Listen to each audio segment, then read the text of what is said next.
श्रीशैलेशदियागात्रं दीभक्त्यादिगुणार्णवम् यतीन्द्रप्रवणं वन्दे रम्यजामातरमणिं लक्ष्मीनाथसमारम्भां नाथयामनमध्यमाम् अस्मदाचार्यपर्यन्तां वन्दे गुरुपरम्परां यो नित्यमच्युतपदाम्बुजयुग्मरुग्म व्यामोगतस्तदितराणि तृणायमेने अस्मद्गुरोर्भगवतोऽस्य दिगीकसिन्धोः रामानुजस्य चरणौ चरणं प्रपद्ये माता पिता यपतयगास्तनयाय भूतिकी सर्वं यतेव नियमेन मतन्मयानाम् आद्यस्य न कुलपतेर्वकुलाभिरामं श्रीमत्तदङ्घ्रियुगलं प्रणमामि मूर्धना भूतं तरस्य मगताप्यभट्टनाथ श्रीभक्तिसारकुलशेखर योगिवाहान् भक्ताङ्ग्रेण परकालयतीन्द्रनिष्ठान् श्रीमत्पराङ्कुशमुनिं प्रणतोऽस्मि नित्यं श्रीवेङ्कटेशं करिशैलनाथं श्रीदेवराजं कडिगाद्रि सिंहं कृष्णेन साकं यतिराजमीडे स्वप्नेन तिष्ठातु मम देशिकेन्द्र यदीश्वरं प्रणवं जाहं वेदार्थं महागुरुं करोमि बालवेदार्थं यतीन्द्रमतदीपिकाम् எம்பெருமானாருடைய தரிசனமாக இருக்கக்கூடிய விசிஷ்டாத்வைத சித்தாந்தம் ஆச்சரியமான சித்தாந்தம். அந்த சித்தாந்தத்தை நன்றாக பிரகாசப்படுத்தணும் என்பதற்காகவே சுரசிம்மபுரம் துடையாச்சார சுவாமி அவருடைய சசிஷ்யராக இருக்கக்கூடிய ஸ்ரீனிவாசாச்சாரிய சுவாமி யதீந்திரமத தீபிகா என்கிற கிரந்தத்தை அனுகிரகித்தார். ஆச்சரியமான கிரந்தம். அந்த கிரந்தத்திலே 10 அவதாரங்களை அவர் குறிப்பினார். 10 அவதாரங்கள் என்றால் லோகத்தில் இருக்கக்கூடிய பொருட்களை 2 விதமாக பிரித்தார். பிரமாணம் என்றும் பிரமேயம் என்றும். பிரமாணம் 3 விதமாகவும் பிரமேயம் 7 விதமாகவும் பிரித்தார். பிரமாணம் என்பது பிரத்யக்ஷ பிரமாணம், அனுமான பிரமாணம், சப்த பிரமாணம். அது 3 அவதாரங்களாகவும் மேற்கொண்டு பிரமேயத்தை 2ஆக பிரித்து திரவியம் என்றும் அத்ரவியம் என்றும் அதை பிரித்து கொண்டு அதுல திரவியத்தை 6 அவதாரமாகவும் அதே போல அத்ரவியம் 1 அவதாரமாகவும் பிரித்தார். அதுல திரவியம் என்பது பிரகிருதி, காலம், நித்திய விபூதி, தர்மபூத ஞானம், ஜீவாத்மா, பரமாத்மா என்கிற 6 நிலைகள். அதற்கு மேற்கொண்டு 10வது அவதாரம் என்பது அத்ரவியம் என்று சொல்கிறது. இப்போது நாம் பார்த்து கொண்டிருப்பது 8வது அவதாரம் ஜீவாத்மா. அந்த ஜீவாத்மாதான் கடந்த காலட்சத்திலே அனுபவித்துக் கொண்டிருந்தோம்.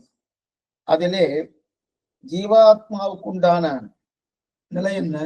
பத்தாத்மா, முக்தாத்மா, நித்தாத்மா என்று 3 விதமாக பிரிக்கப்பட்டு, பத்மாத்மா என்றால் நாம் எல்லாரும், முக்தாத்மா என்றால் இங்கிருந்து கிளம்பி போன ஒரு ஜீவாத்மா, அங்கு சென்று அனுபவத்திற்கு பிரீத்திகாரத கைங்கரியம் பண்ணக்கூடிய ஒரு நிலையில் இருக்கக்கூடியவர் முக்தாத்மா. நித்யாத்மா என்பது இந்த சம்சார சம்பந்தமோ கர்ம சம்பந்தமோ ஒரு துளியும் இல்லாமல் எப்பொழுதும் நிச்சயமாக இருக்கக்கூடிய அனுபவத்தை பெற்றுக் கொண்டிருக்கக்கூடிய நித்யாத்மா, நித்திய சூரியன் பேர். இந்த 3 ஆத்மாக்கள். அந்த 3 ஆத்மாக்களிலே நாம் நிறைய விஷயங்களை பார்த்தோம்.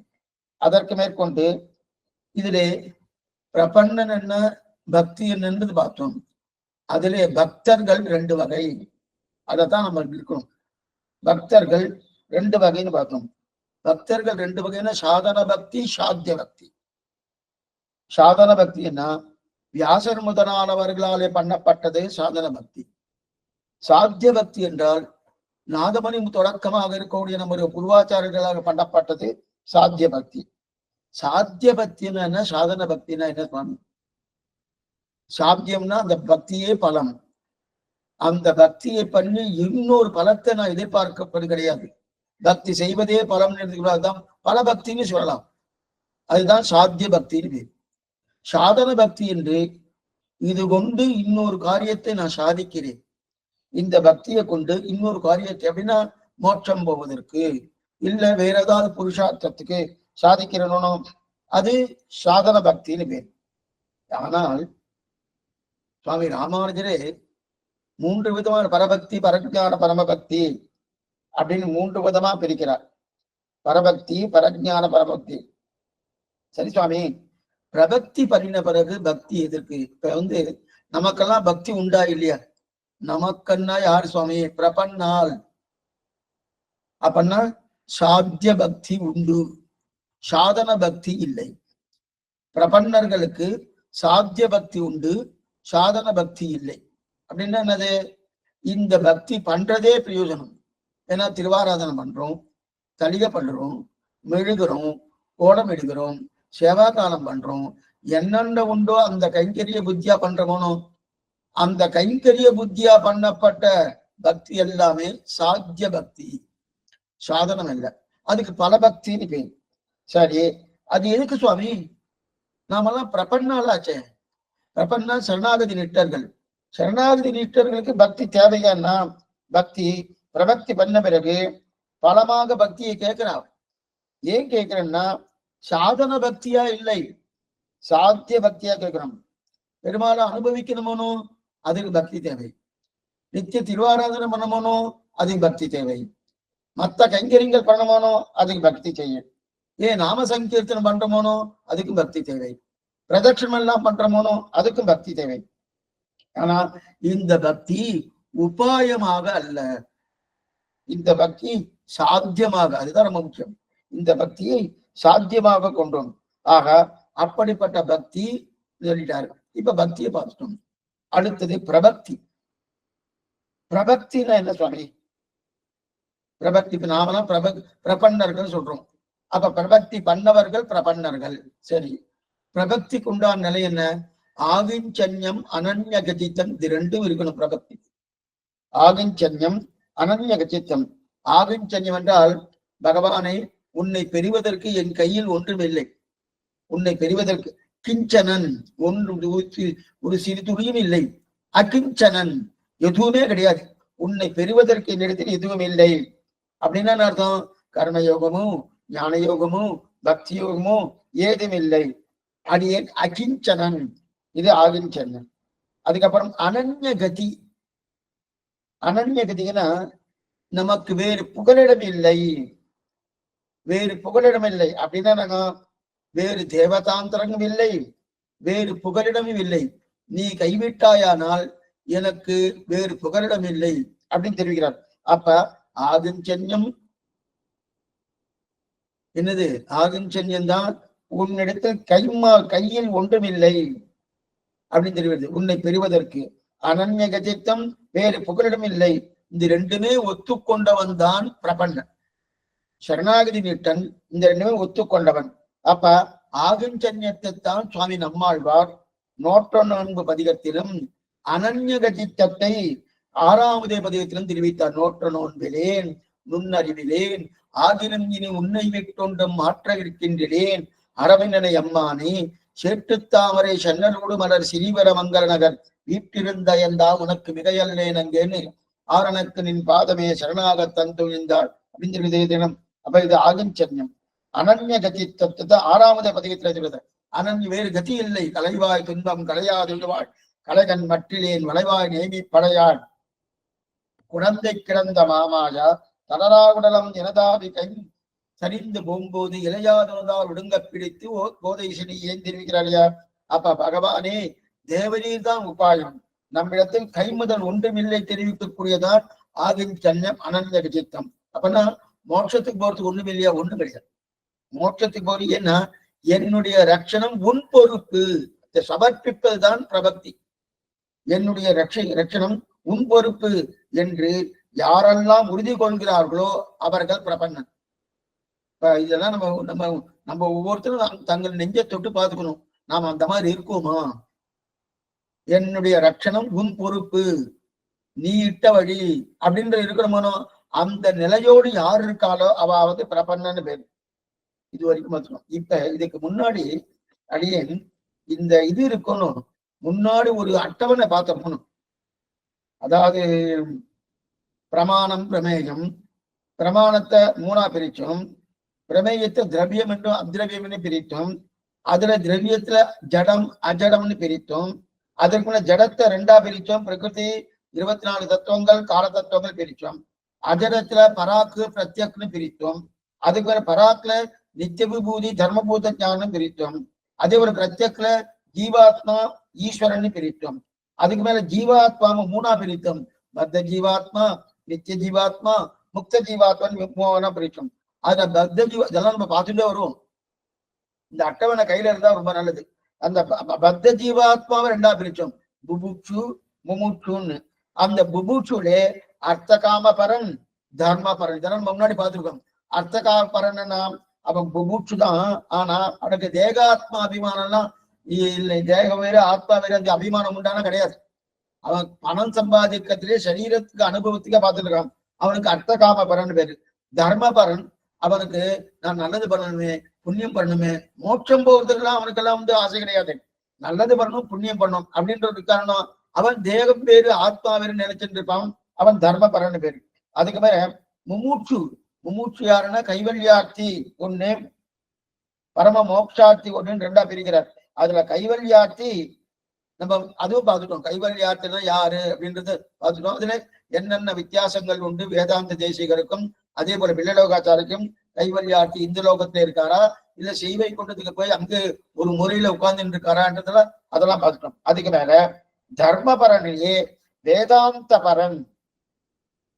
தர்மபரனே வேதாந்த தேவதாந்திர பரன். தேவதாந்திர பரன்னா அந்த தர்மம் பண்ணிட்டு இருக்கான்.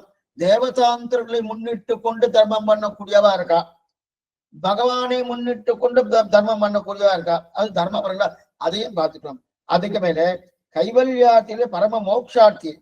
அந்த மோக்ஷார்த்தியை ரெண்டா பிரிக்கிறார். அதை தான் இப்ப பார்த்துட்டு இருக்கோம். அந்த மோக்ஷார்த்தி ரெண்டா பிரிக்கச்சே பக்தன் என்றும் பிரபன்னன் என்றும் இந்த அளவுக்கு வந்துட்டு இருக்கும். அதுக்கப்புறம் ஏகாந்தி, பரமேகாந்தி, அதுக்கப்புறம் திட்ட பிரபன்னன், ஆர்த்த பிரபன்னன், இது வரைக்கும் கொண்டு வராரு. அந்த அட்டவணையை நீங்க கையில வச்சுட்டு இருந்தேன்னா மேலும் சொல்ல சொல்ல சொல்ல நல்லா புரிஞ்சிடும். இப்ப மும்மூச்சுவை ரெண்டா பிரிச்ச போதும். கைவல்யார்த்தி பரம மோக்ஷார்த்தி. அதுல பரம கைவல்யார்த்தி நிலை அவ்வளவுதான்.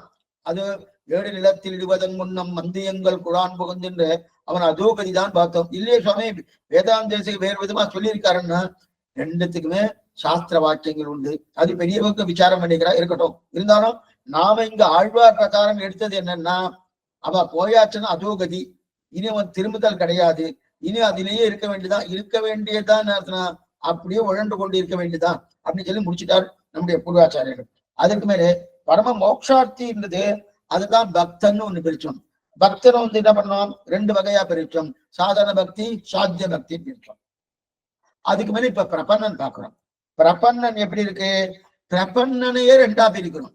பிரபன்னன்னா யாரு, பகவானே உபாயம் பகவானே உபேயம் என்கிற தன்மையோடு யார் இருக்கிறார்களோ, அப்புறம் உன்னால் அல்லால் யாவராலும் ஒன்றும் குறைவேண்டேன், என்னுடைய ரட்சணம் உன் பொறுப்பு என்று இருக்கக்கூடிய யார் இருக்காளோ அவெல்லாம் பிரபன்னன் சொன்னார். இப்ப அந்த பிரபன்னனை ரெண்டா பிரிக்கிறார். இது வரைக்கும் வந்திருக்கும். ரெண்டா பிரிக்கிறான்னா என்னன்னா சுவாமி, அந்த ரெண்டு பிரிக்கிற என்னன்னா தர்ம அர்த்த காம மோட்சம். இது 4 புருஷார்த்தங்கள் இருக்கு இல்லையா, அதுல அந்த பிரபன்னனிலேயே இதிலும் தர்ம அர்த்த காமத்தை கேட்பவர்கள் இருக்கா. ஏன்னா அதாவது பகவானிடத்தில் சரணாகதி பண்ணி தர்மத்தையும் அர்த்தத்தையும் காமத்தையும் கேட்கிறவா இருக்கா. சரணாகதி பண்ணா மோட்சத்தனை கேட்பா, அதை தவிர ஐஸ்வர்யத்தை கேட்பான்னு கேட்கிறவா இருக்கா. நம்ம என்ன நினைச்சிட்டு இருக்கோம், சரணாகதினாலே சகல பல பிரதோகி விஷ்ணுன்னு சாஸ்திரம் சொல்றது. எல்லா பலத்தையும் விஷ்ணு கொடுப்பாருன்னு சொல்லி இருக்குது. சரணாகதியும் எல்லா பலத்தையும் கொடுக்கும். ஏன் திரௌபதி இதுக்கு சரணாகதி பண்ணா, வஸ்திரத்துக்காக சரணாகதி பண்ணா. அதே விபீஷன் எதுக்காக சரணாகதி பண்ணினா, ராம கைங்கரியத்துக்காக சரணாகதி பண்ணினான். அப்படி இருக்கச்சது சரணாகதி எந்த பலத்தை வேணா கொடுக்கும். அந்த சரணாகதி தான் பிரபன்ன நிலை. அந்த பிரபன்ன நிலையில ரெண்டா பிரிக்கிறார். அந்த ரெண்டா பிரிக்கிறதுலயே தர்ம அர்த்த காமம், மோட்சம் கிடையாது. தர்ம அர்த்த காமத்தை கேட்கிறவா இருக்கா இல்லையா, அவனா சரணாகதி பண்ணி தர்மத்தையும் அர்த்தத்தையும் கேட்கிறா. சரணாகதியும் மோட்சம் கேட்கிறவாலும் இருக்கா, மோட்சம் கேட்கிறவாலும் இருக்கா. ஆனா நல்லவர்களுடைய சம்பந்தத்தாலே அது அந்த மோட்சம் கேட்கக்கூடிய ஒரு நிலை ஏற்படும். ஆனா அந்த மோட்சம் கேட்கறத காட்டிலும் சரணாகதி பண்ணி, சுவாமி நான் உன்னிடத்துல அடைக்கலம் புகுந்துட்டேன், உன்னையே எனக்கு கதி, எனக்கு வீடு இல்லை, வாசல் இல்லை, சொத்து இல்லை, சுகம் இல்லை, மனைவி இல்ல, மக்கள் இல்ல, தாராளமா கேட்கலாம்.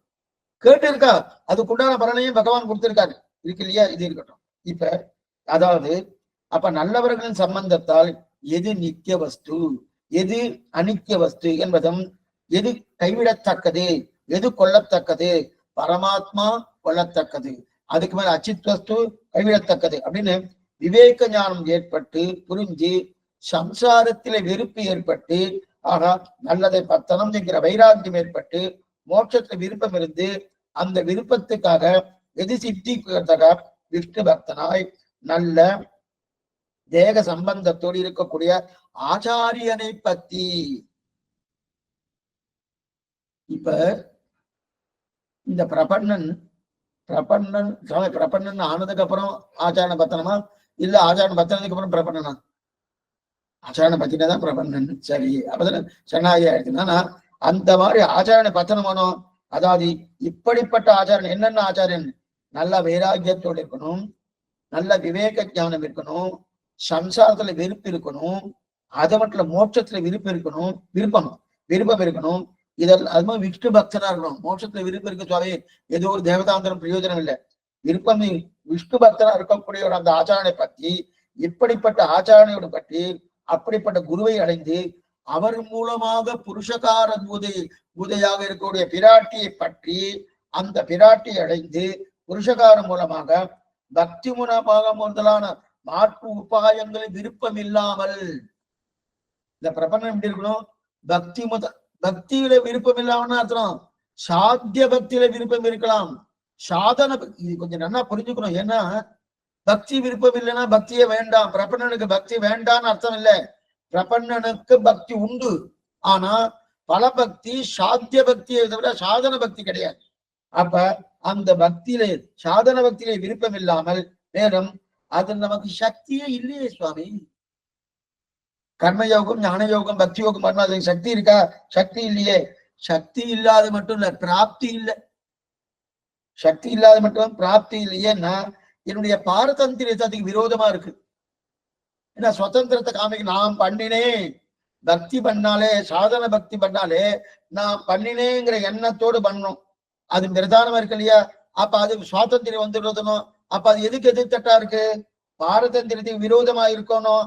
அப்ப அப்படிப்பட்ட பாரதந்திரத்துக்கு விரோதமாக இருக்கக்கூடிய சாதன பக்தியை பண்ண மாட்டேன். இது ஒரு முதல் நிலை. ரெண்டாவது, பண்றதுக்கு ஆயாசமா இருக்கு.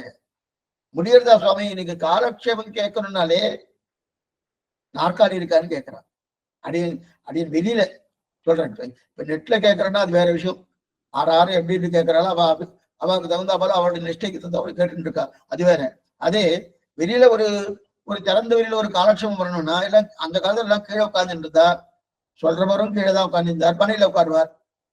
கேட்கறவாரெல்லாம் கீழே தரையில உட்காந்துட்டு அது ஒண்ணு என்ன பண்ணா, அவ நல்லா உட்கார்ந்துட்டு சப்பலாங்கல் போட்டு நல்லா உட்கார்ந்துட்டு இருந்தா. ஆனா இன்னைக்கு அப்படி இருக்கு, நாற்காலி இருக்கா அப்படின்னு கேட்கறா இல்லையா? அது இருந்தா அந்த மாதிரி ஆயிடுத்தணும். அப்ப ஒண்ணுமில்லாத நின்னுண்டோ அதே நேரத்துல கீழே உட்கார்ந்துண்டோ இருக்கக்கூடிய தன்னையே போயிடுச்சுன்னா எப்படி பண்றது? பக்தி யோகமோ, ஞான யோகமோ, கர்ம யோகமோ எப்படி பண்றது? அப்ப அதுக்கு ஆயாசமா இருக்கணும். ஆயாசமா இருக்கு. அது மட்டும் இல்ல, எனக்கு அது பிராப்தியும் இல்லை.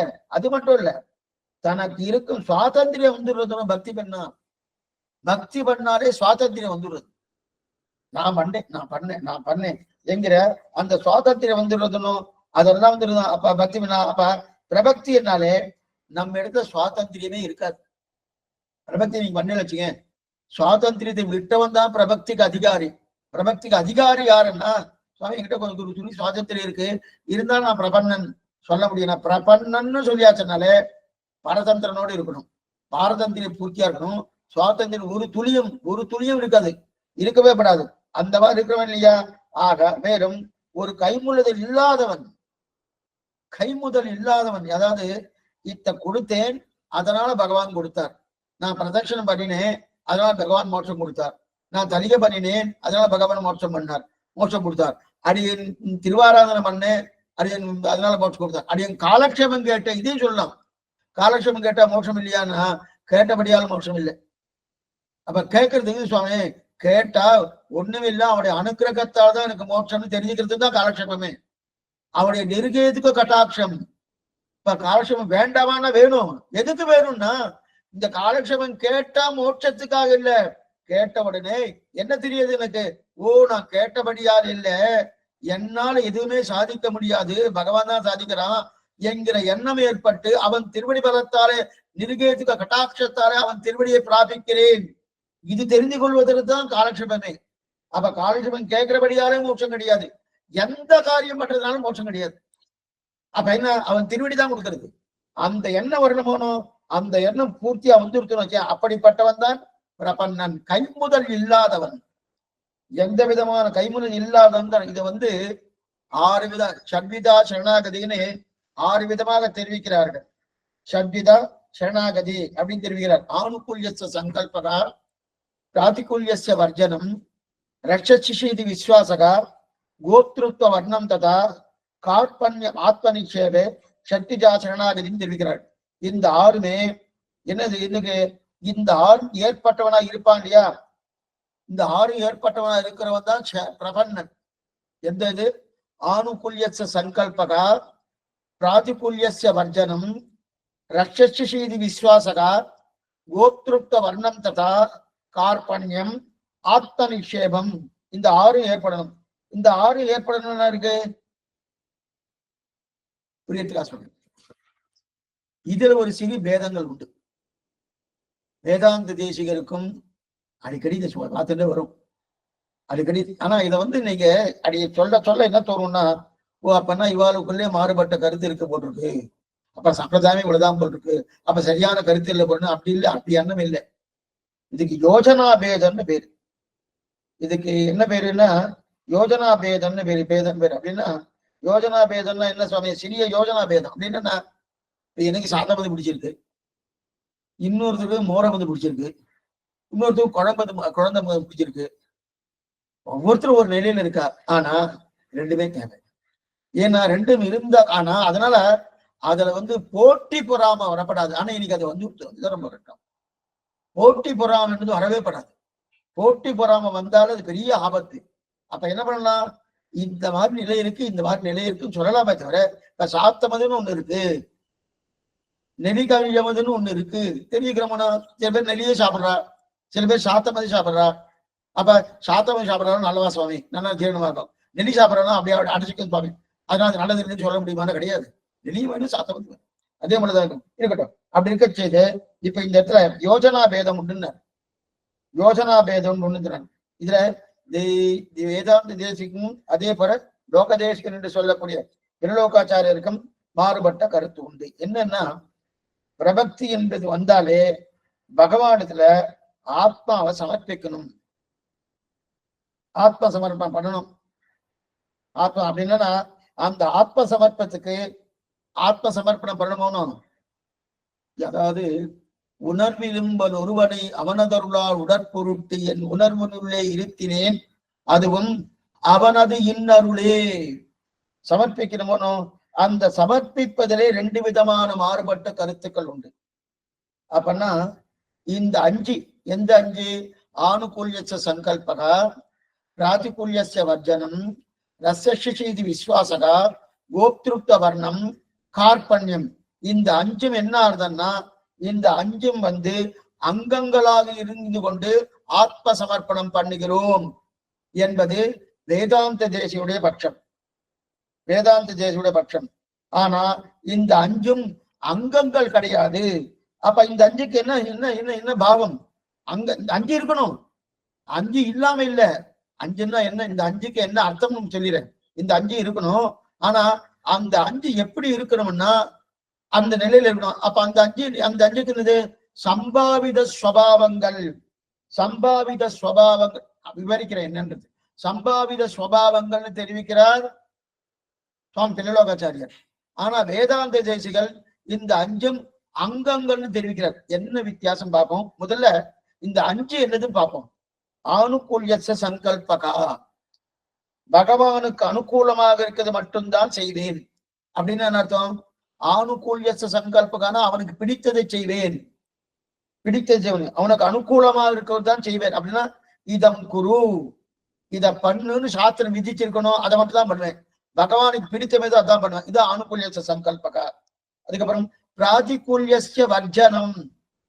பிராதிகூல்யஸ்ய வர்ஜனம், பிரதிகூலமாக இருக்கத்தை பண்ண மாட்டேன். அப்படின்னா பகவானுக்கு பிடிக்காததை பண்ண மாட்டேன். பிராதிகூல்யஸ்ய வர்ஜனம், பகவானுக்கு எதெல்லாம் பிடித்தவழியோ இதம் மாக்காஷி, அதை செய்யாதே. சாஸ்திரம் எதெல்லாம் நிஷேதம்னு சொல்லியிருக்கோ அதை பண்ணாதன்னு சொல்லியிருக்கு இல்லையா? அதே போல பகவானுக்கு பிடிக்காதே செய்ய மாட்டேன். இது பிராதிகூல்யஸ்ய வர்ஜனம். இது இரண்டாவது. மூன்றாவது ரட்சசீதி விஸ்வாசகா. ரட்சசி, பகவான் கண்டிப்பாக ரட்சித்தே தீருவேன் என்கிற உறுதியோடு இருக்கிறேன். பகவான் இந்த ஜட அத்தியாவசாயம் ரொம்ப முக்கியம். ஏன்னா ஒரு பிரபன்னன் வந்தாச்சுன்னா சுவாமி கொடுப்பாரோ மாட்டாரோ, கொடுப்பாரோ மாட்டாரோ, ஏன்னா அவர் சுதந்திரர் அப்படின்னு அந்த நிலையும் உண்டு. அது எப்ப வரும்னா ஆச்சாரிய அபிமானம் வரச்சே சுதந்திரன்னு பார்க்கலாம். ஆனா அவரே நம்பிட்டு இருக்க செய்தே கொடுப்பார மாட்டாரோ கொடுப்பார மாட்டேன் அவநம்பிக்கையோடு இருந்தா பிரயோஜனம் இல்லை. அப்ப ரட்சித்தே தீருவன் என்கிற நிலை இருக்கணும். அதான் ரட்சி செய்தி விசுவாசகா என்கிற உறுதி எடுக்கிறோமோ. இந்த உறுதி என்பது மூன்றாவது. அது நான்காவது கோத்ருப்த வர்ணம். கோத்ருப்த வர்ணம், நீயே ரட்சிக்க வேண்டும் என்கிற பிரார்த்தனை. நீயே என்னை ரட்சிக்க வேண்டும், நீயே உன்னால் அல்லால் யாவராலும் ஒன்றும் குறை வேண்டேன், நீயே ரட்சிக்க வேண்டும் என்கிற பிரார்த்தனை இருக்கு இல்லையா? அந்த பிரார்த்தனை பிரார்த்தனை இது நான்காவது. அதுவும் உண்மையா இருக்கணும். அடுத்து ஐந்தாவது கார்பண்யம். கார்பண்ணை, உன்னை பெறுவதற்கு என்னிடத்தில் கைமுதல் ஒன்றுமில்லை. இந்த உன்னை பெறுவதற்கு என்னிடத்தில் கர்மயோகமோ ஞான யோகமோ பக்தி யோகமோ வேறு எதுவும் என்கிட்ட கிடையாது. அப்ப என்ன, உன்னை பெறுவதற்கு யாரு? நீயே உபாயம், மற்றொரு உபாயம் கிடையாது. அதுதான் கார்பண்யம். இந்த அஞ்சும் ஒரு பிரபன்னனுக்கு இருக்க வேண்டும். இது ரெண்டு பேரும் ஒத்துண்டிருக்காரு.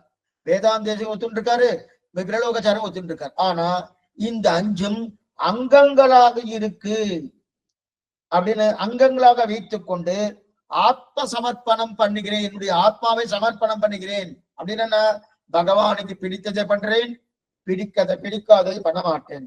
பகவானே என்னை ரட்சிப்பான்ங்கிற உறுதி கொள்கிறேன். அதுக்கு மட்டும் அவன் என்ன நீயே என்னை ரட்சிக்கணும்னு பிரார்த்திக்கிறேன்.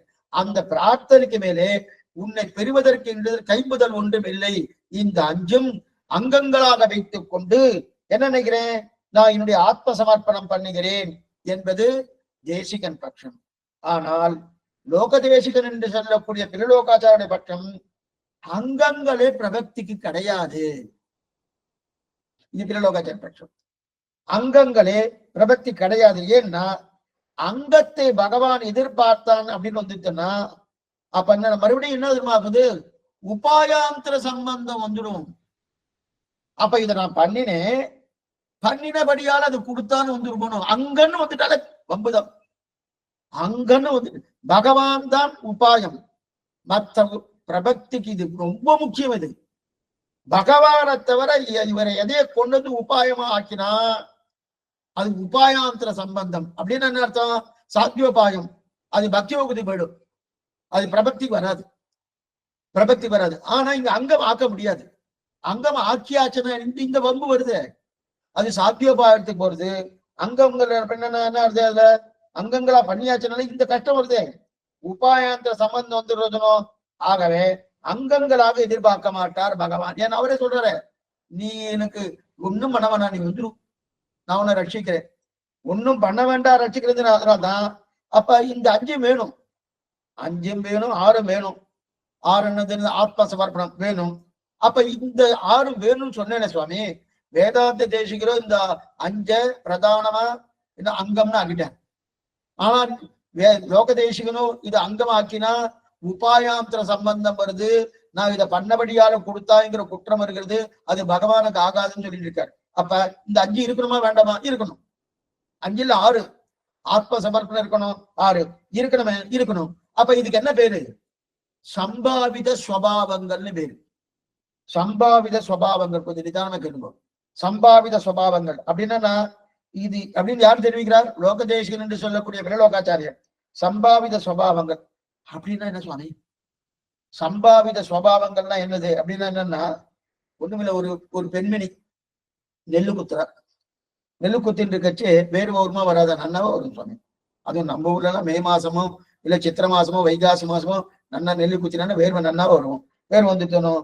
இப்ப வேர்வை வரத்துக்காக நெல்லு குத்தினாலா இல்ல நெல்லு குத்தும் போது வேர்வை வந்துட்டார் சுவாமி? அது என்னமா சுவாமி? நெல்லு குத்தும் போதுதான் வேர்வை வரும். வேர்வை யாரா வேர்வை வரணும் அதனால நெல்லு குத்தணும்னு சொல்லுவாருன்னு ஒருத்தரும் சொல்ல மாட்டான். அப்படி இருக்க செய்து நெல்லு குத்திட்டே இருக்கா. அப்ப என்ன அது தன்னிடையே வேர்வை வந்ததுன்னு? வேர்வை வருவதற்காக நெல்லு குத்தல. நெல்லு குத்தினா தானே வேர்வை வந்தது இல்லையா? அதே போல ஆணுகூல்யச சங்கல்பகா பிராதிகூல்யச வர்ஜனம் ரட்சசிஷேதி விஸ்வாசகா கோத்ருப்த வர்ணம் ததா கார்பண்யம் ஆத்ம நிக்ஷேபே இதெல்லாம் இருக்கணும். இது முக்கியமான ஏற்படுத்தி கொண்டு பிரபக்திக்கு நான் வரல. இது முதலானவை ஏற்படுத்தி பிரபக்திக்கு வரல. பிரபஞ்சங்கிற இதுக்கு வந்துட்டணும். பிரபன்னன் என்கிற அளவுக்கு மனசு வளர்ந்து கொடுத்து, நான் பிரபன்னன் என்கிற அளவுக்கு மனசு வளர்ந்து கொடுத்து, மனசு வளர்ந்ததுக்கு அப்புறம் அந்த நிலைக்கு ஒருத்தன் வந்துட்டான். அந்த நிலைக்கு வந்ததுக்கு அப்புறம் யார் அந்த நிலைக்கு இருக்கிறானோ அவனுக்கு இந்த ஆணுகூல்யச சங்கல்பகா பிராதிகூல்யச வர்ஜனம் இதெல்லாம் தானே ஏற்படும். தானே ஏற்படும். இது போல நெல் குத்துறவனுக்கு வியர்வை தானே பெருகுமா போலே பிரபன்னனுக்கு பிரபக்தியில் வந்தவனுக்கு இந்த ஆறும் தானே ஏற்படும். இந்த ஆறும் தானே ஏற்படும் என்பதுதான். இதை அங்கங்களாக பிரபக்தி பண்ண வேண்டிய அவசியமே கிடையாது. அங்கங்களாக பிரபக்தி பண்ணியாச்சுனாலே அது ஒரு குற்றம் வருது. பகவான் அங்கத்தை எதிர்பார்ப்பான்ற பகவானுக்கு குற்றம். ஏன்னா அப்ப பிரபக்தியே இல்லை, சாத்தியோபாயம் வந்துடுறது. அப்ப சாத்தியோபாய அப்ப உபாயாந்திர சம்பந்தம் வருதுன்னு அங்கமா பார்க்கப்படாது. அப்ப அங்கமா பார்க்கப்படாதுன்னா அப்ப அந்த இந்த ஆறும் வேண்டாமா? வேணும். இந்த ஆறும் வேணும். அப்ப அந்த ஆறும் வேணும்னா என்ன சுவாமி பண்ணும்? இப்ப எப்ப பிரபன்னனான தன்மைக்கு வந்துட்டானோ வந்தபடியாலே இந்த ஆறும் தன்னடையே கிடைக்கிறது. ஏன்னா ஒண்ணு வேண்டாம் சுவாமி, நாம கோயிலுக்கு போறோம், வெளியில இருக்கச்சு என்னென்னமோ பேசுவோம், ஏதேதோ பேசுவோம், என்னென்ன காரியமோ எதோ பார்ப்போம். கோவில்ல போய் பெருமாள் முன்னாடி நிற்கிறோம், இல்ல ஆச்சாரம் முன்னாடி நிற்கிறோம், எம்பெருமானார் முன்னாடி நிற்கிறோம், திருவங்கை ஆழ்வார் முன்னாடி நிற்கிறோம். நின்ன உடனே நமக்கு ஏதாவது ஞாபகம் வருமானா ஒண்ணுமே வராது. ஏ சுவாமி அங்கெல்லாம் வேற ஏதோ ஞாபகம் வந்துட்டு இங்கெல்லாம் வரல, என்ன இயற்கையா வந்துடுது. அப்ப நீங்க இங்கிருந்தே நீங்க ஞாபகம் வச்சுட்டு போகணும், இங்கிருந்தே நீங்க ஞாபகம் வச்சுட்டு போகணும். அப்பதான் உங்களுக்கு அந்த ஞாபகம் வரும், பகவான் ஞாபகம் வரும்னு யாரா சொல்லுவாருன்னா போன உடனே தன்னடையே கிடைக்குது. தன்னடையே கிடைக்குது. எது போல? நெல்லு குத்தினா வேவைக்கு வருவா போல. அதுக்குதான் சம்பாவித ஸ்வபாவங்கள். சம்பாவித ஸ்வபாவங்கள் இயற்கையா அது வந்துடுறது. நெல் குத்தினா அது வந்துடுறது அப்படின்னு. ஆனா வேதாந்த தேசிகன் பட்சம் அங்கங்களாக கொண்டுதான் இதை நம்ம ஆத்ம சமர்ப்பணம் பண்ணுகிறோம். இது வேதாந்த தேசிக பட்சம். ஆக பகவானின் திருவடியை உபாயப்பட்டவன் தான் பிரபன்னன் அப்படி இல்லையா? இப்ப இதுல இது நல்லா பண்ணிட்டோம். அவரையும் சுவாமி இப்படி சொன்னார், இவரையும் சுவாமி இப்படி சொன்னார். இந்த விசாரத்துக்கு நம்ம போக வேண்டாம். இந்த விசாரம் தெளிவா பண்ண வேண்டிய விசாரம், இது பெரிய விசாரம். ஆனா ரெண்டு பட்சங்கள் இருக்குன்னு சொன்னேன். ஒண்ணு உபாய, அதாவது அங்கங்களாக வைத்துக் கொண்டு ஆத்ம சமர்ப்பம் பண்ணுவது வேதாந்தேசிக்கும் பட்சம். இதுக்கு அங்கங்களே கிடையாது. இது சம்பாவித சுவாவங்கள் தன்னடையே கிடைக்கிறது. இவன் பண்ண வேண்டிய அவசியமே இல்லை. இவன் பகவான் திருவுடைய பத்தினான் பிரபன்னன். பிரபன்னன்னு வந்த சொன்ன அவன் மார்பிலே கை வைத்து உறங்க பிராப்தின்னு சாஸ்திரம் சொல்றது. ஒண்ணுமே பண்ண வேண்டாம், எத்தனை பண்ண வேண்டாம்.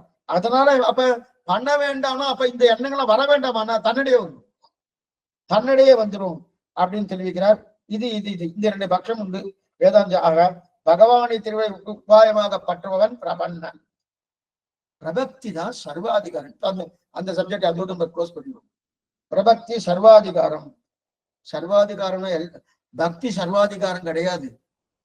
பக்தி திரைவர்ணிக்கு அதிகாரம், 3 வர்ணத்தவர்களுக்கு அதிகாரம். அதுவும் முக்கியமா பெண்களுக்கு அதிகாரமே கிடையாது. ஆனா பிரபக்தி சர்வாதிகாரம்.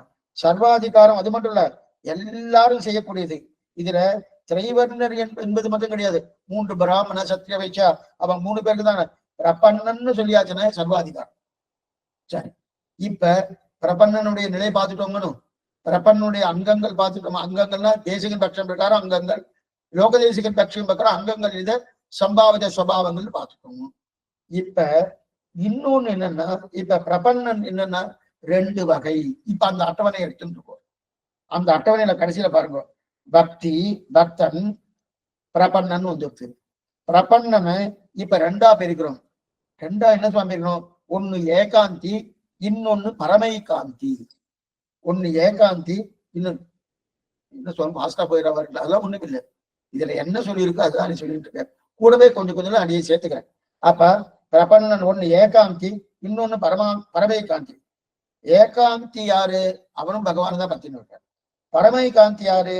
அவனும் பகவான் தான் பத்திருக்கார். அப்ப ஏன் சுவாமி 2ஆ பிரிச்சார்? 2 பேரும் ஒரே நிலை தானே. ஆனா ஏகாந்தி ஒருவேளை தேவதாந்திர பற்றுவாரான்னா அதெல்லாம் பத்த மாட்டார். அந்த தேவதாந்திர பற்றக்கூடிய தன்மையில கீழே நம்ம தள்ளியாச்சு, எல்லாமே கீழே சொல்லியாச்சு. பரமாத்மாவைத்தான் பத்துவார், ஸ்ரீமன் நாராயணன் தான் பத்துவார், ஏகாந்தி எதுவும் பண்ண மாட்டார். ஆனா பரமாத்மாவை பக்தி கொண்டு வேறு பலன்களையும் வாங்கிட்டு போறார். பரமாத்மா பக்திண்டு வேறு பலனையும் மோட்ச பலனும் வாங்குறார், வேறு பலனும் வாங்குறார், மோட்ச பலனும் வாங்கிறாரு. இதெல்லாம் யார் சுவாமி? பரமாத்மா பக்தி கொண்டு வேறு பலன்களையும் வாங்கிறார், மோட்ச பலனையும் வாங்கிறார்.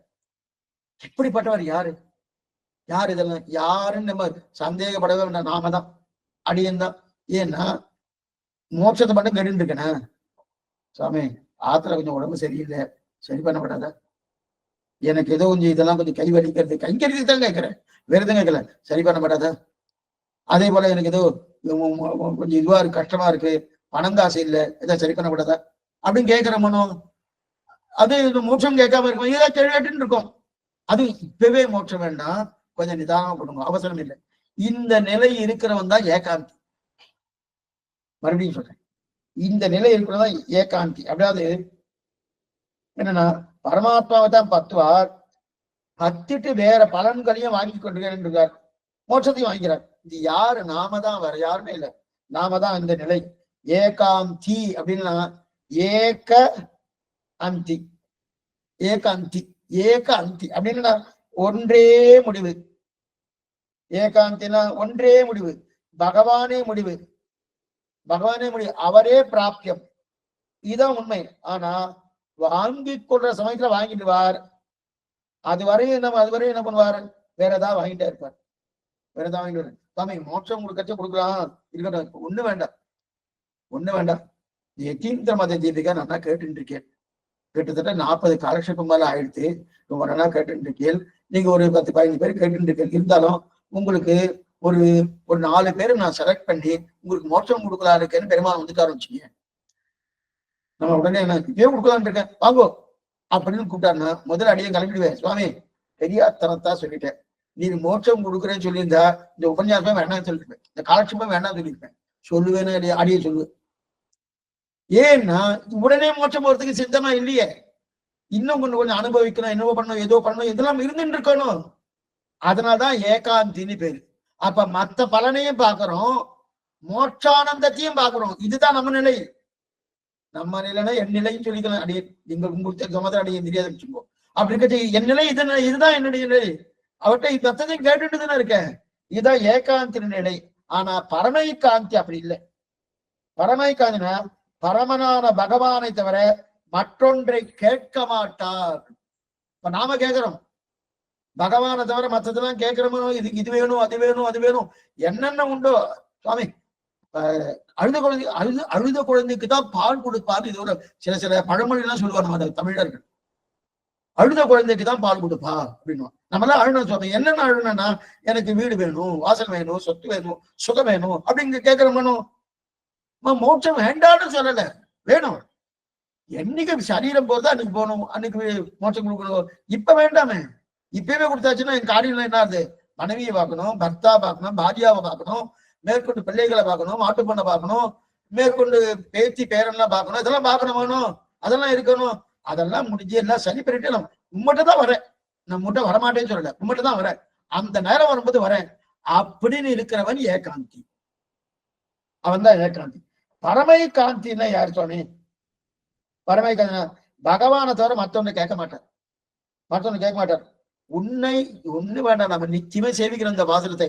உன்னை அரித்தித்து வந்தோம் பறை தருதியாகில்.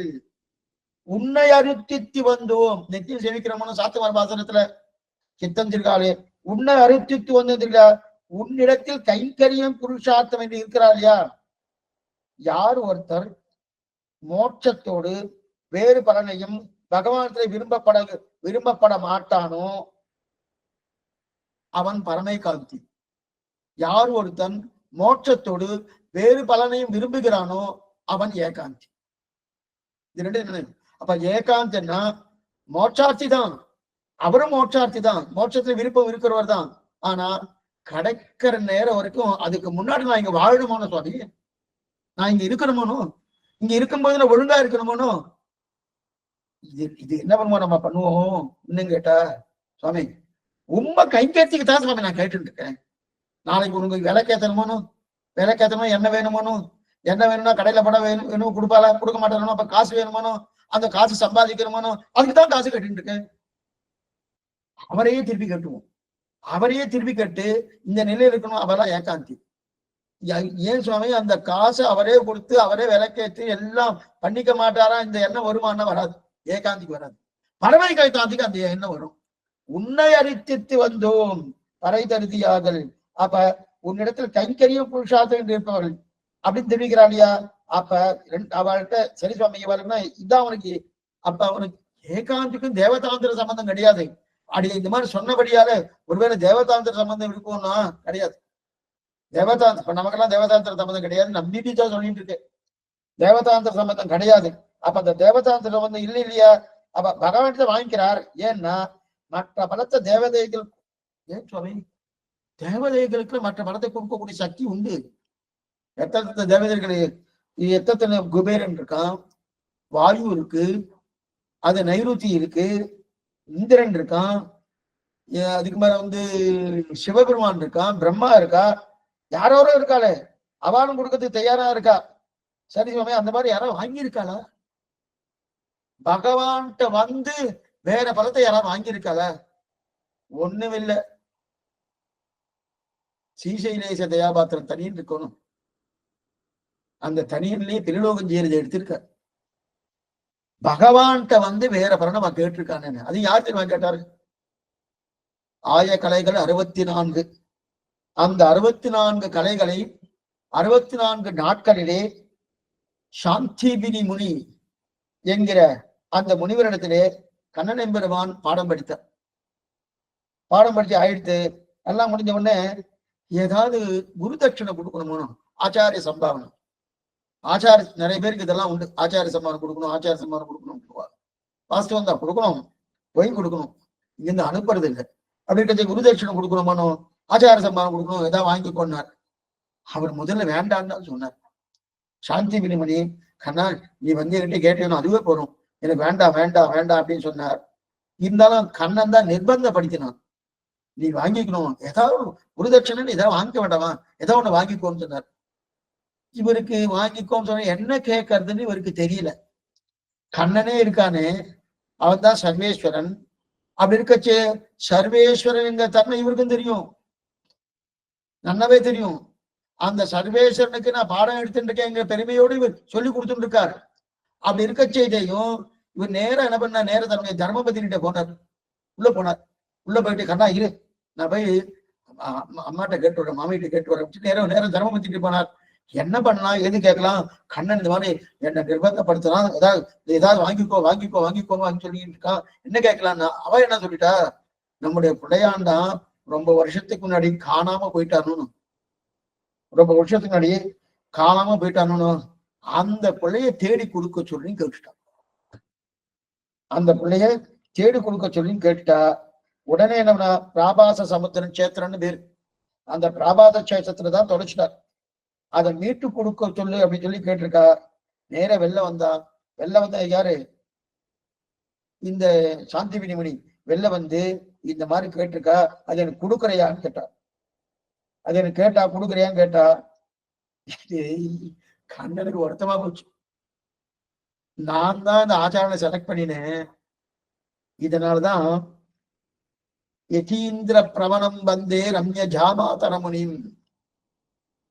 யதீந்திர பிரபணன் என்று சொல்லக்கூடிய வனபால பவனிகள் அவர்தான் எனக்கு சரியான ஆச்சாரியன், வேற யாரும் ஆச்சாரியன் கிடையாதுன்னு இது கொண்டுதான் தீர்மானித்தார் கண்ணன் பெருமான். ஏன்னா முதல்ல ராமனா இருந்து ஆச்சாரனை தேர்ந்தெடுத்தார் விஸ்வாமித்திரரை, ஒரு பிரயோஜனம் இல்லை. கண்ணனா இருந்து சாந்தி வினியனை தேர்ந்தெடுத்தார், ஒரு பிரயோஜனம் இல்லை. அர்ச்சாவதாரத்தை தேர்ந்தெடுத்தார், மணவாளமனை சரியா தேர்ந்தெடுத்தார்.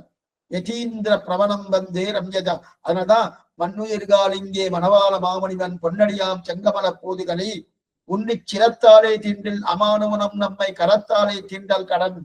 அந்த மணவாள மாமணிய திருவடி ஸ்பர்சம், அந்த திருவடி ஸ்பர்சம் நம்முடைய திருவடி ஸ்ரீரங்கத்துல இருக்கு. ஸ்ரீரங்கத்துக்கு கூட மணவாளமணி சன்னதி போனேன்னா கேட்கணும், பொன்னடியாம் செங்கமலம்.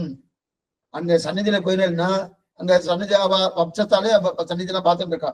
அங்க போய் இல்ல அங்க போய் பிரார்த்தித்தல்னா பொன்னடியா செங்கோல் கொண்டு கேட்பா. அது நம்முடைய திருமுடியில சமர்ப்பிச்சாச்சுனாலே நமக்கு அங்க அமானுடைய கரஸ்பர்சம் பண்ண வேண்டிய அவசியமே இல்லை.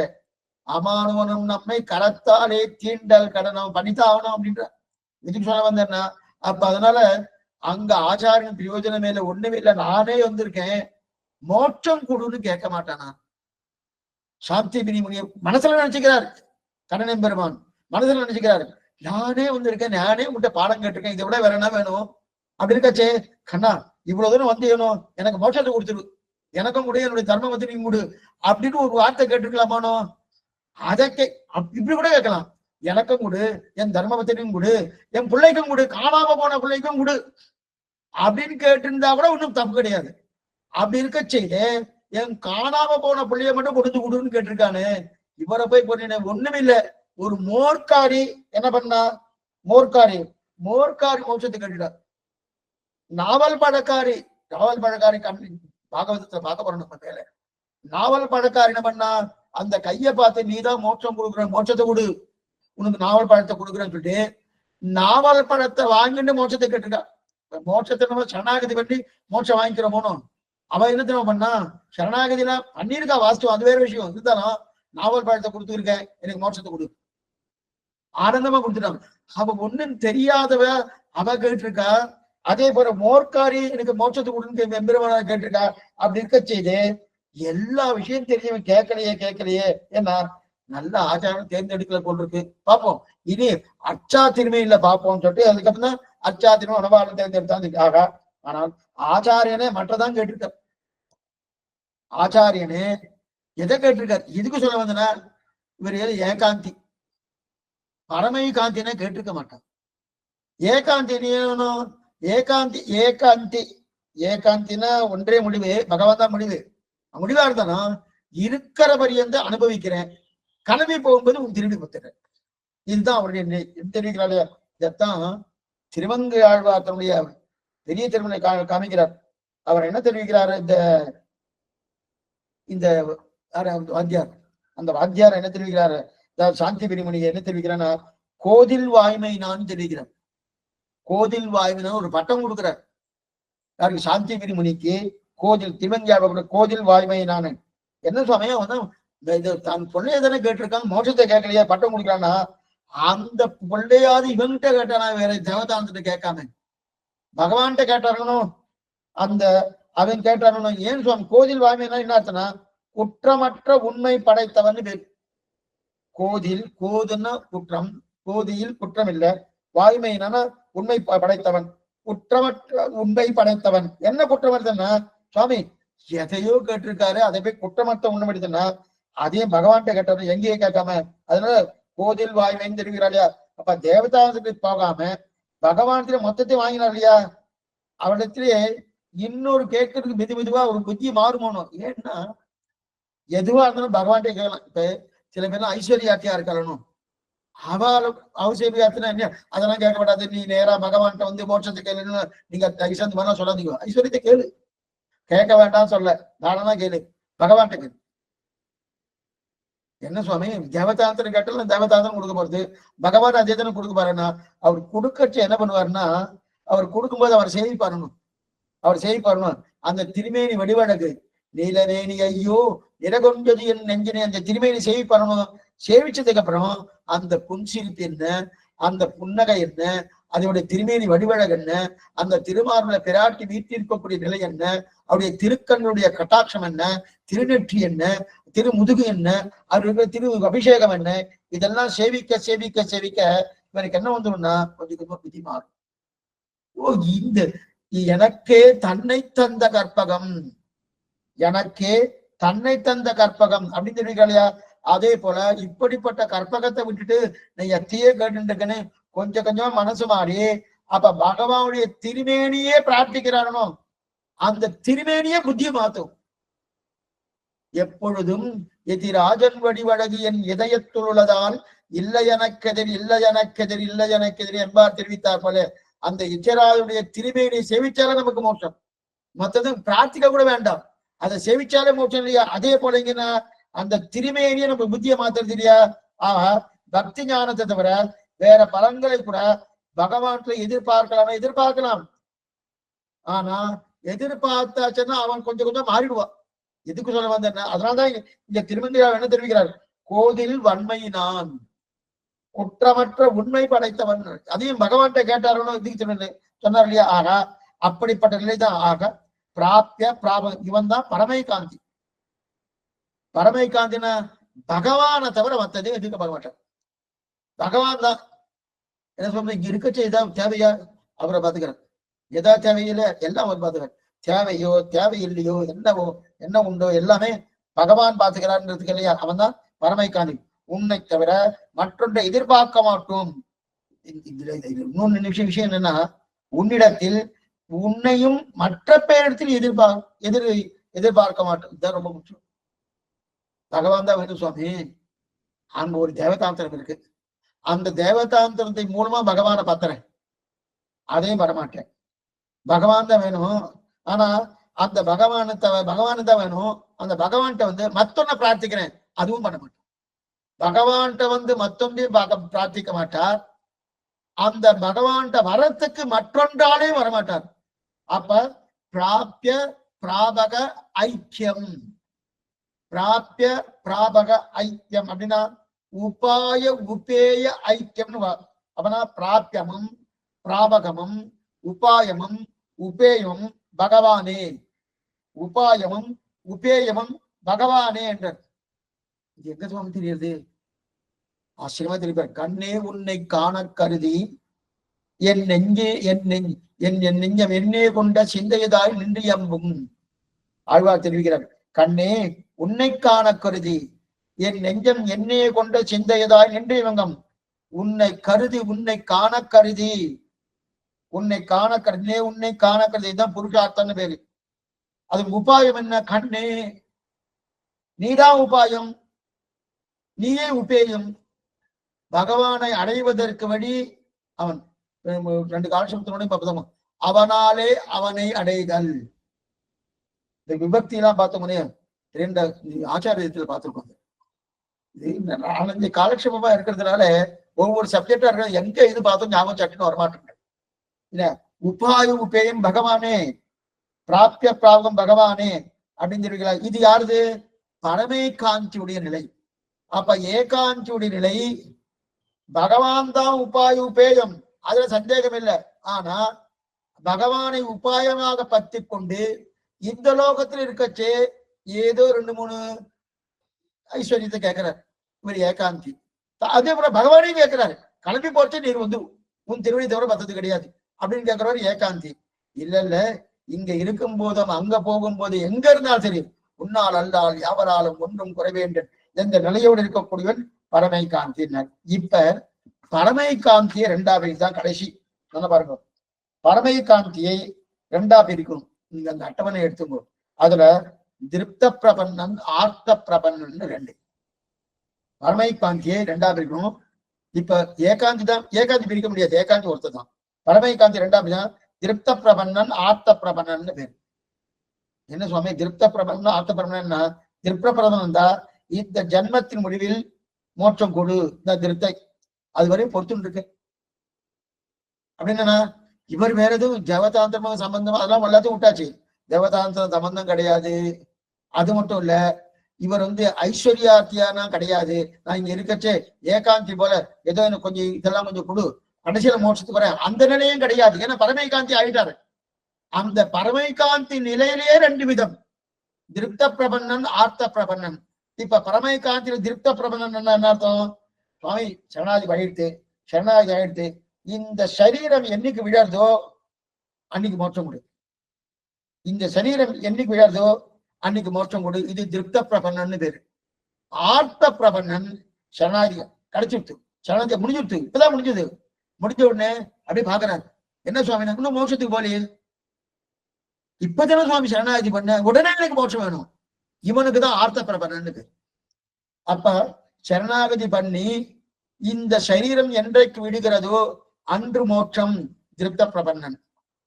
சரணா நாமெல்லாம் திருப்த பிரபன்னன்னு சொல்லணும், ஆர்த்த பிரபன்னு சொல்லணும். ரெண்டு பேர் முதல்ல ஏகாந்தி நிலையில நம்ம இருந்துட்டு இருக்கோம்.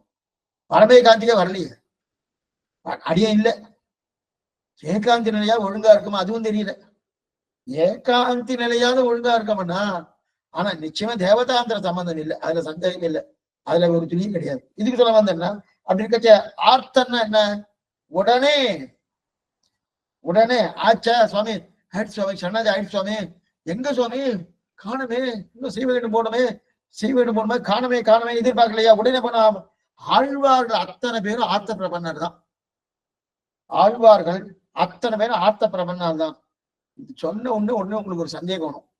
என்ன சந்தேகம்னா, சரி சுவாமி ஆழ்வார்கள் அத்தனை பேர் ஆர்த்த பிரபன்னன்னு சொல்லியாச்சுன்னா, நம்மாழ்வார் திருவிருத்தத்துல பிரார்த்திக்கிறார், இன்னின்ற நேர்மை இனியாமுறாமை உயிரளிப்பான் என்னின்ற யோனியுமாய் பிறந்தான் இமையோர் தலைவா மெய்நின்று கேட்கறோ அழியேன் செய்யும் விண்ணப்பன்னு நம்மாழ்வார் திருவிருத்தத்துல பிரார்த்தித்த உடனே அடுத்த பாட்டு என்னவா இருக்கணும், உற்றேன் உகந்து பணி செய்து குணபாதம் பெற்றேன்னு இருந்திருக்கணும். அதுக்கப்புறம் திருவிருத்தம் என்ன, திருவாசிரியம் என்ன, பெரிய திருவந்தாதி என்ன, திருவாய்மொழி என்ன, இந்த திருவாய்மொழி 10 10கள் என்ன, இத்தனையும் சேவிச்சிருக்காரு சுவாமி. அப்ப அவர் என்னமா ஆர்த்த பிரபன்னு சொல்லலாம், திருப்த பிரபன்னன் தான் சொல்ல முடியுமான்னா அவர் ஆர்த்த பிரபன்னே. ஆர்த்த பிரபன்னம் உடனே மோட்சம் போக வேண்டாமான்னா, அந்த மோட்சம் போகாம தடுத்தது யாருன்னா பகவான் தான். அவர் மோட்சத்துக்கு தயாரா இருக்கார், அவர் சித்தமா இருக்கு, இவர் தான் கொடுக்கல. நாடு திறந்த நச்சுப்பைகை ஆகாமைக்கு பிரபந்தம் தலை கட்டன் தெரிகிறார் குருவாச்சாரியார். நாடு திறந்த நச்சுப்பைகை ஆகாமைக்கு பிரபந்தம் தலை கட்டார். அப்ப ஆர்த்த பிரபன்னர்கள் யாரு, ஆழ்வார்கள் அத்தனை பேரும் ஆர்த்த பிரபன்னர்கள். நாமெல்லாம் என்ன சுவாமி வச்சுக்கலாம், வேணா பேரை வச்சுக்கணும், திருத்த பிரபன்னன் வச்சுக்கலாம். ஏன்னா நாமெல்லாம் இந்த ஜன்மத்துல முதல்ல கொடுத்தாச்சுன்னா கேட்க மாட்டோம், கொடுப்போம்னா கேட்க மாட்டோம். நாம திருப்தர்கள கண்டிப்பா பிராரப்த கர்மா அனுபவிச்சு ஆகணும்னு, திருப்தன்னாலே பிராரப்த கர்மா அனுபவிச்சு ஆகணும். சஞ்சித கர்மாவை முதல்ல தொலைச்சுடுறாரு பகவான், தொலைச்சு விட்டுறாரு. எப்படி மோட்சத்துக்கு வர சொல்றேன். சஞ்சித கர்மா 2 கர்மாக்கள் இல்லையா, அதாவது சரணாகதி பண்றதுக்கு முன்னாடி பூர்வாகம் உத்தராகம்னு இருக்கு, அது ஒரு நிலை. சரணாகதி பண்ணி முடிச்சதுக்கு அப்புறம் நமக்கு சஞ்சித கர்மான்னு ஒரு நிலை இருக்கு, பிராரப்த கர்மான்னு ஒரு நிலை இருக்கு. இப்ப நம்ம அனுபவிக்கக்கூடியதுதான் பிராரப்தம்னு பேரு, ஆரப்தம் பிராரப்தம்னு பேரு. இது பிராரப்த கர்மா. இந்த கர்மா முடிஞ்சுச்சுன்னு வச்சுக்கோங்க, மறுபடியும் சஞ்சிதம்னு மூட்டையா இருக்கு, அதுல இருந்து எடுத்துட்டு வருவா. இப்ப நாம சரணாகதி ஆகலைன்னு வச்சுக்கோ, ஒருத்தருக்கு சரணாகதி ஆகல, அவர் பண்ணக்கூடிய பாபங்கள் எல்லாம் சஞ்சித கர்மால கொண்டு போய் சேர்த்துவா, சஞ்சித கர்மா கொண்டு போய் சேர்த்துவா. ஆனா அதுல இருந்து எடுத்து என்ன பண்ணுவான்னா, எடுத்துட்டு வந்து இவர் அனுபவிக்கிறதுக்கு, அந்த கர்மாவை அனுபவிக்கிறது பிராரப்தமாக இருக்கக்கூடிய பிராரப்த கர்மா அனுபவி கொடுத்துருவார். அது அனுபவம் ஆயிடுச்சு வச்சுக்க. அந்த ஒரு பிராரப்த கர்மா அனுபவிக்கிறது 2 ஜென்மா 3 ஜென்மா கூட ஆகலாம், அவ்வளவு பெருசு பிராரப்த கர்மா. அந்த மாதிரி சஞ்சித கர்மாக்கள் எடுக்கிறாருனோ, அந்த எடுக்கிறது தான் பிராரப்த கர்மா. இப்ப பிராரப்த கர்மா அப்படின்னா மறுபடியும் சஞ்சில எடுத்து கொடுத்துடுறா. இப்ப நம்ம சரணாகதி பண்ணுவோம்னா பகவான் பெரிய நடவடிக்கை எடுக்கிறார். என்னது எடுக்கிறாரு, அந்த ஏற்கனவே மூட்டையா சஞ்சிதம் இருக்கணும், எத்தனை மூட்டைன்னே தெரியாது, கற்றுக்கறவை கணங்கள் பல, அந்த மாதிரி அந்த மூட்டையா இருக்கக்கூடிய சஞ்சித கர்மாவை தொலைச்சுடுறாரு. ஒண்ணுமே கிடையாது. சஞ்சித கர்மா நோ பேலன்ஸ், நில் பேலன்ஸ், ஒண்ணும் கிடையாது. இப்ப அப்பனா நான் உடனே மோட்சம் போயிடலாம்னா பிராரப்த கர்மா இருக்கேன், அதை அனுபவிச்சணும். அந்த பிராரப்த கர்மா அனுபவிச்சுட்டு இருக்கோமோ, அந்த பிராரப்த கர்மாவை அனுபவிச்சுட்டு இருக்கோம், பாக்கி அதை அனுபவிக்கிறோம்.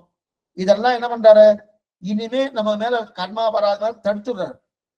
கர்மா. ஏன்னா கர்மா வந்தா அந்த கர்மாவை கொண்டு போய் சஞ்சித்தனை கொண்டு போய் போடணும். சஞ்சித்தமே இல்லையே. அப்ப என்ன பண்ணலாம்? இந்த பிராரப்தத்தோடய சேர்த்துறாரு. இப்ப இருக்கு சரீரத்தை பிராரப்த கர்மா. அப்ப அதை பிராரப்த கர்மா அனுபவிச்சுதான் அனுபவிக்கணும். அதை அனுபவிச்ச உடனே என்ன பண்ணுங்க, கண்டிப்பா என்ன பண்றாரு, அனுபவித்து தொலைக்க வேண்டியதை அனுபவித்து தொலைச்சாச்சுன்னா மரணம் ஏற்படும் போது மோட்சத்தை விரும்புகிறவன் திருப்தன். மரணம் ஏற்படும் போது அப்போதைக்கு இப்போதே சொல்லி வைத்தேன் அரங்கத்தரவனை கல்யாணி.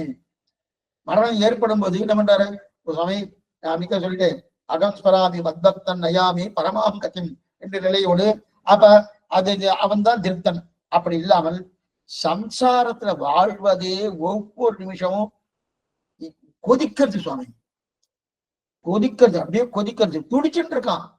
இந்த சம்சாரம் ஒருத்தரை கொண்டு போய் நெருப்புல கொண்டு போய் போட்டா அவர் பேசாம இருப்பாரா? துடிக்கிறார் இல்லையா? அந்த மாதிரி இந்த சம்சாரத்தை துடிச்சுட்டு இருக்கானோ, அந்த துடிப்பு வெறுமை துடிப்பு இல்ல, அபாரமான நெருப்பு. தக தக தகன்னு எரியுது. அந்த தகதகன்னு எரிப்பு நடுவில், அந்த நெருப்பு நடுவில் இருந்தாருன்னா எப்படி இருப்ப துடிப்பாரு? அந்த மாதிரி அவ்வளவு சூடு சுவாமி. அப்பதான் இவனுக்கு சூடமே தெரியுது. சுடி தெரியறதுனோ அந்த அக்னி நடுவில் இருக்கிறமா போல சம்சாரத்துல இருக்கிற தாங்க முடியாமல் உடனே பிரபக்தி பண்ண அடுத்த நிமிஷமே எனக்கு வேணும், மோட்சம் வேணும் பிரார்த்திக்கிறானோ. இப்படிப்பட்டவன் தான் ஆர்த்தன்னு பேர். நமக்கு அந்த என்ன இருக்கா? இல்லையே, இல்லையே. இப்பவே காலட்சேபத்தின் நடுவில் வந்தாலே போச்சு. சுவாமி வேண்டாம் சுவாமி, நாங்க கேட்டுறோம், போயிட்டு சாத்துமரெல்லாம் பண்ணணும் சுவாமி, நீ ரிப்பே கொடுக்க வேண்டாம் அப்படி சொல்றாரு. எது சொல்ல வந்தேன்னா, அப்படி இருக்கக்கூடிய ஆர்த்தன். அந்த ஆர்த்தன் என்ன, உடனே வேணும், காலதாமதமே கிடையாது. யாரா இருந்தாலும் காலதாமதமே கூடாது, உடனே வேணும்னு கேட்கிறானோ இவன் ஆர்த்த பிரபன்னன்னு பேரு. ஆக திருப்த பிரபன்னன் சரணாகதி ஆயிடுத்து, அவர் கொடுக்கும் வரையில் நான் காத்து கொண்டிருக்கேன் அப்படின்னு என்ன அர்த்தம்? எனக்கு எப்போது மரணம் ஏற்படுகிறது அந்த மரணத்தின் போது கொடுத்தா போறோம் இருப்பன் திருப்த பிரபன்னன். உடனே வேணும்னு சொல்லக்கூடிய ஆர்த்த பிரபன்னன். சரி, இந்த இடத்துல இந்த பிரபக்தி பண்ணணுமோனு நாம தான் பிரபன்னர்கள். பிரபக்தி எப்படின்னா, யாரா இருந்தாலும் பிரபக்தி பண்ணிதான். இத சொல்றது வேதாந்தேசிகர். யாரா இருந்தாலும் யார் சுவாமி? ஒண்ணுமில்லை, பக்தி யோக நிட்டன் இருக்கானோ, சாத்தியோபாய நிட்டன், அதாவது சாதாரண பக்தி. அந்த பக்தி யோக நிட்டனும் பிரபக்தி பண்ணிதாகணும். இப்ப நாம எப்படி பிரபன்னர்கள் பிரபக்தி பண்ணிதாகணும், அது வேற விஷயம். பக்தி யோக நிட்டன் பிரபக்தி பண்ணுவானா சுவாமி? ஏன்னா யாருக்கும் பகவான் பிரபக்தி இல்லாமல் கொடுப்பது கிடையாது. வேதாந்தேசிகர் தெரிவிக்கிறார், யாருக்கும் பகவான் பிரபக்தி இல்லாமல் பகவான் கொடுக்கறது கிடையாது. சரி, பகவான் பிரபக்தியோடு தான் கொடுக்குறான்னு. ஆமா, ஏன்னா சுவாமி பக்தி பிரபக்தி ரெண்டுமே ரெண்டு இருக்கே. ஏன் பிரபக்தி இல்லாம பகவான் கொடுக்கறது இல்லையா? கொடுக்கிறாரு, கொடுக்கறது இல்லையா? கொடுக்க மாட்டார். பக்தனுக்கும் பிரபக்தி வேணும், பிரபன்னனுக்கும் பிரபக்தி வேணும். நல்லா புரிஞ்சுக்கோ, பக்தனுக்கும் பிரபக்தி வேணும், பிரபன்னனுக்கும் பிரபக்தி வேணும்.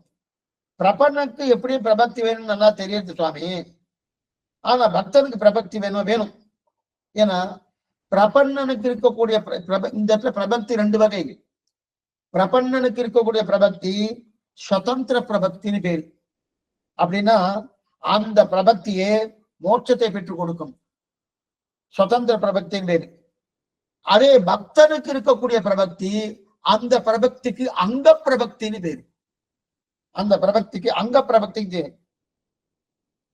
பக்தி தான் அவனுக்கு உபாயம், அது சந்தேகமே இல்லை. ஆனால் பக்தியை ஆரம்பிக்கிறதுக்கு கொஞ்சம் பிரபக்தி பண்றான். அவன் பிரபக்தி பண்ணியே மோட்சத்துக்கு போயிருக்கலாம், அவனுக்கு அது இஷ்டம் இல்லை. தன் முயற்சியாலதான் மோட்சத்துக்கு போகணும்னு பாக்குறான். அப்ப ஏன் சுவாமி பிரபக்தி பண்றான்னா, பக்தி ஆரம்பிப்பதற்கு தடங்களாக இருக்கக்கூடிய விரோதிகள் நிறைய இருக்கு. அந்த விரோதிகள் இருக்கு, அந்த விரோதிகள்லாம் தொலைஞ்சாதான் பக்தியை ஆரம்பிக்க முடியும். சரி சுவாமி, அந்த விரோதிகள் தொலைப்பதற்கு இவன் என்ன பண்ணலாம்? பிராயச்சித்தங்கள் பண்ணலாம், இல்ல ஏதாவது யாக இயக்கங்கள் பண்ணலாம், இல்ல அனுபவிச்சு முடிக்கலாமா வேணும் அந்த விரோதிகள்லாம் தொலைகிறதுக்கு. அது பாப்பா அதெல்லாம் பார்த்தா எத்தனையோ ஜென்மாக்கள் போறது. ஒரு ஜென்மா ரெண்டு ஜென்மா இல்ல, எத்தனையோ ஜென்மாக்கள் போறது. அப்ப என்ன பண்ணலாம்? பகவான் திருவடியை பத்துறேன். எதுக்கு பத்துறேன்? மோட்சத்துக்காக இல்ல, நான் பக்தி பண்ணணும். அந்த பக்திக்கு தடங்குனா பக்தி பண்ணா அதுக்கு தடங்களாக நிறைய விரோதிகள் இருக்கு. அந்த விரோதிகள்லாம் தொலையணும்.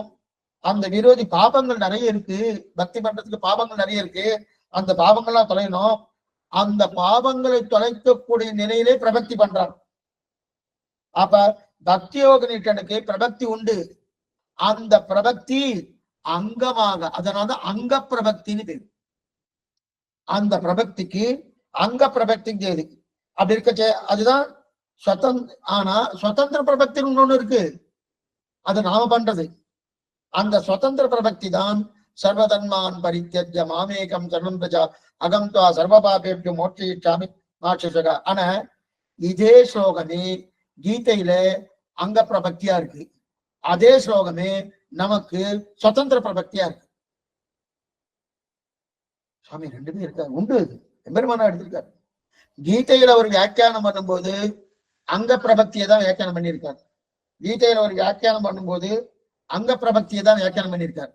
அதே கத்தியத்திரத்துல எடுக்கும்போது சுதந்திர பிரபக்தியா வியாக்கியானம் பண்ணியிருக்காரு. எதுக்கு சொல்ல வந்தேன்னா, அப்ப அங்க பிரபக்தி சுதந்திர பிரபக்தி ரெண்டும் இருக்கணும். அதே போல இந்த இடத்துல என்ன, அப்ப இந்த இடத்துல இதை என்ன ஆச்சுன்னா, அப்ப பிரபன்னனுக்கும் இது உண்டு, பிரபக்தி உண்டு. பக்தி யோக நிட்டனுக்கும் பிரபக்தி உண்டு. பக்தி யோக நிட்டனுக்கு பிரபக்தி அங்க பிரபக்தி. அதாவது பக்திக்கு விரோதியாக இருக்கக்கூடிய பாவங்களை தொலைப்பதற்காக அவன் பிரபக்தி பண்றான், மோட்சத்துக்கு அல்ல. அவன் பக்திக்கு அந்த பாவங்கள் தொலைச்ச உடனே பக்தி பண்ண ஆரம்பிச்சுக்கிறான். பிரபக்தி மூலமா பாவங்களை தொலைச்சு பக்தி பண்ண ஆரம்பிச்சு. அது அந்த பாவங்களை தொலைக்கிறது பகவான் தான். அந்த பிரபக்திக்கு அங்க பிரபக்தின்னு பேரு. ஆனா நேரவே இது மோட்சத்தை கொடுக்கக்கூடிய பிரபக்தி சுதந்திர பிரபக்தின்னு பேரு இது இருக்கு. சரி சரி. இப்ப ஆர்த்த பிரபன்னனுக்கு அப்போது மோட்சம், திருப்த பிரபன்னனுக்கு தேகாவசானே மோட்சம். இது தேவப்பிரமா சொன்னவனும் தேகாவசானே மோட்சம் எங்க சுவாமி இருக்கு? சரணமாகும் தனதால் அடைந்தார்க்கெல்லாம் மரணமானால் வைகுந்தம் கொடுக்கும் பிரான் அரணமைந்த மதில் சூழ் திருக்கண்ணபர தரணியாளன் தனதன்பர் கண்பாகுமே. மரணமானால் வைகுந்தம் கொடுக்கும் பிரான் அப்படின்னு இல்லையா? அப்படின்னு மரணமானால் மரணமானால் வைகுந்தம் கொடுக்கும் பிரான் திருப்த பிரபன்னன். மரணமாக்கி வைகுந்தம் கொடுத்து விடு என்பதுதான் ஆர்த்த பிரபன்னன். மரணமாக்கி வைகுந்தத்துக்குரிய எனக்கு இப்பவே மோட்சத்துக்கு போடும் அவ்வளவு தூரம் ஆர்த்தி. ஆர்த்தி அதெல்லாம் ஆழ்வார்கள் தான், வேற யாரும் கிடையாது.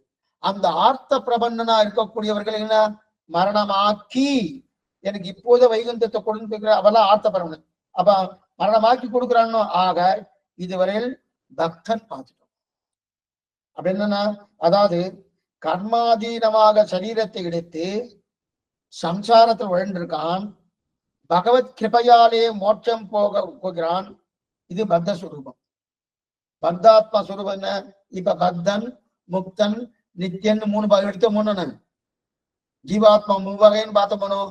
பத்தாத்மா ஒண்ணு, முக்தாத்மா ஒண்ணு, நித்தியாத்மா ஒண்ணு. இது வரைக்கும் பார்த்தது பத்தாத்மா. ஏன்னா பிரபன்னாலாம் இங்கே தானே இருக்கா. இப்ப நாமெல்லாம் பத்தாத்மா தான். பிரபன்னு சொல்லியே சுவாமி, பத்தாத்மாக்குள்ள பிரபன்னனா இருக்கும். பத்தாத்மாக்குள்ள முக்தாத்மாவா இருக்க முடியாது. முக்தாத்மா வேறு, அங்க போனதான் முக்தாத்மா. அப்படி இருக்கச்சே அப்ப பத்தாத்மா சொல்லிட்டு இப்ப பத்தாத்மா சொல்லப்பட்டது என்ன பாருங்க, எங்க இருந்து நம்ம வந்திருக்கோம் பாருங்க. பத்தாத்மான்னு அதாவது இது முதல்ல பத்தன் முக்தன் நித்தியன். அதுல பத்தனை ரெண்டா பிரிச்சோம், புபுட்சு முமுட்சுன்னு. அதுல புபுட்சுவே அர்த்த காமபரன் தர்மபரன் ரெண்டா பிரிச்சுட்டோம். அந்த தர்மபரனையே ரெண்டா பிரிச்சோம், தேவதாந்திர பரன் பகவத் பரன்னு. அப்போ முமுட்சுவை ரெண்டா பிரிச்சோம், கைவல்யார்த்தி பரமே மோட்சார்த்தின்னு பார்த்தோம். முமுட்சுன்னா ரெண்டு பேருக்குமே முமுட்சு தான். கைவல்யார்த்துக்கு முமுட்சுன்னு தான் பேரு, மோட்சானந்தத்தை அழைக்கக்கூடிய பகவன் லாபார்த்தி முமுட்சுன்னு தான் பேரு. ஆனாதான் இதனதான் நம்ம முன்னாடி பார்த்திருக்கோம். முமுட்சு கறி வேண்டும் ரகசியம் ஒன்றுங்கிற சுகத்திரத்திலே மனபாரமான வியாக்கியானத்துல நன்னா இடத்துல இங்க முமுட்சுன்னு சொல்றது யாரு? பகவன் லாபார்த்தை சொல்லித்தே தவிர கைவல்யார்த்தியை சொல்லலன்னு அங்க தனியா எடுத்திருக்கா. அந்த விஷயத்தை நம்ம பார்த்துருக்கோம் காலட்சேபத்துல. ஆக முமுட்சு ரெண்டா பிரிச்சு பகவன் லாபார்த்தி கைவல்யார்த்தி. இப்ப பக்தன் வந்துட்டோம்னா பரமோகார்த்தி பக்தன், அந்த பக்தனை பரமோகார்த்தி அதாவது பகவல்லாபார்த்தி, அந்த பகவல்லாபார்த்தியை ரெண்டா பிரிச்சோம். ஒண்ணு பக்தன், இன்னொருத்தன் பிரபன்னன்னு பார்த்தோம். இப்ப பிரபன்னனை ரெண்டா பிரிச்சோம். ஒண்ணு ஏகாந்தி, இன்னொன்னு பரம ஏகாந்தின்னு பிரித்தோம். பரம ஏகாந்தியை ரெண்டா பிரிச்சோம். திருப்தன் ஆர்த்தன் பார்த்தோம். ஆக இதுவரையில் பக்தன் பார்த்துட்டோம். இனி அடுத்தது முக்தன். முக்தன் யாரு? பகவான் திருவடிகளை சரணம் என்று பற்றின பிறகு பகவான் நித்திய நைமித்திய கர்மங்களை எது ஆணையிட்டாரோ அப்படி என்றால் என்ன பண்ணுவோம்? முக்தன். முக்தாத்மா வேறு, முக்தன் வேறு. முக்தன் பகவான் திருவடியை சரணம் பத்திட்டான். பத்தின பிறகு பகவான் சொன்ன நித்திய கர்மங்கள் நைமித்திய கர்மங்கள எது வந்தாலும் அவனுடைய ஆணை சுத்தின் மமை ஆக்ஞா சேதி மம துரோகி அப்படின்னு தெரிவிக்கிறாரியா. அப்படின்னா சந்தியாவதனம் பண்றது, தர்ப்பணாதிகள் பண்றது, இதெல்லாம் இதுல ஆக்ஞாரூப கர்மா. சந்தியாவனம் ஆக்ஞா பன்னியாவனம், தர்ப்பணாதிகள் ஆக்ஞா, இதெல்லாம் ஆக்ஞாரூப. ஆக்ஞா ஆணை, சட்டம். அதுக்கு அனுஜானா தலிகை கண்டர்ல பண்றது, புஷ்பம் சமர்ப்பிப்பது, திருவாராம் சமர்ப்பிப்பது, இதெல்லாம் அனுஜ்ஞாரூப கர்மங்கள். என்ன பாருங்க, அனுஜ்ஞாரூப கர்மங்கள் ஆக்ஞாரூப கர்மங்கள் ரெண்டு உண்டு. அனுஜ்ஞா ஆக்ஞா. ஆக்ஞான சட்டம், ரூல். அந்த ரூல் படி பண்ணி ஆகணும், அதுதான் ஆக்ஞான பேரு. ஆணை அப்படின்ற அதுதான் ஆக்ஞா. அதே அனுஜ்ஞானா பண்ணணும் சுவாமி, பண்ண நல்லா இருக்கும் அப்படின்ற மனம், அது அனுஜ்ஞான பேரு. இதுக்கு என்ன வித்தியாசம் சொல்றீங்க?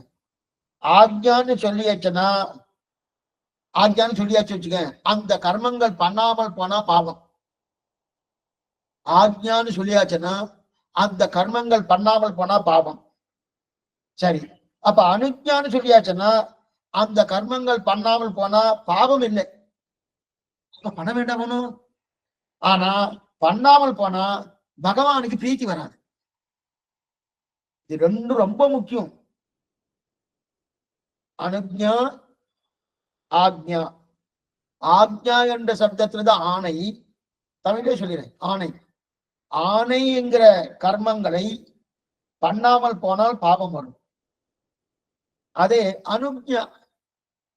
அனுஜ்ஞா என்கிற கர்மங்களை பண்ணாமல் போனா பாபம் வராது. ஆனா பகவானுக்கு பிரீத்தி வருமானா வராது. புரியத்துக்கா சொல்றேன்.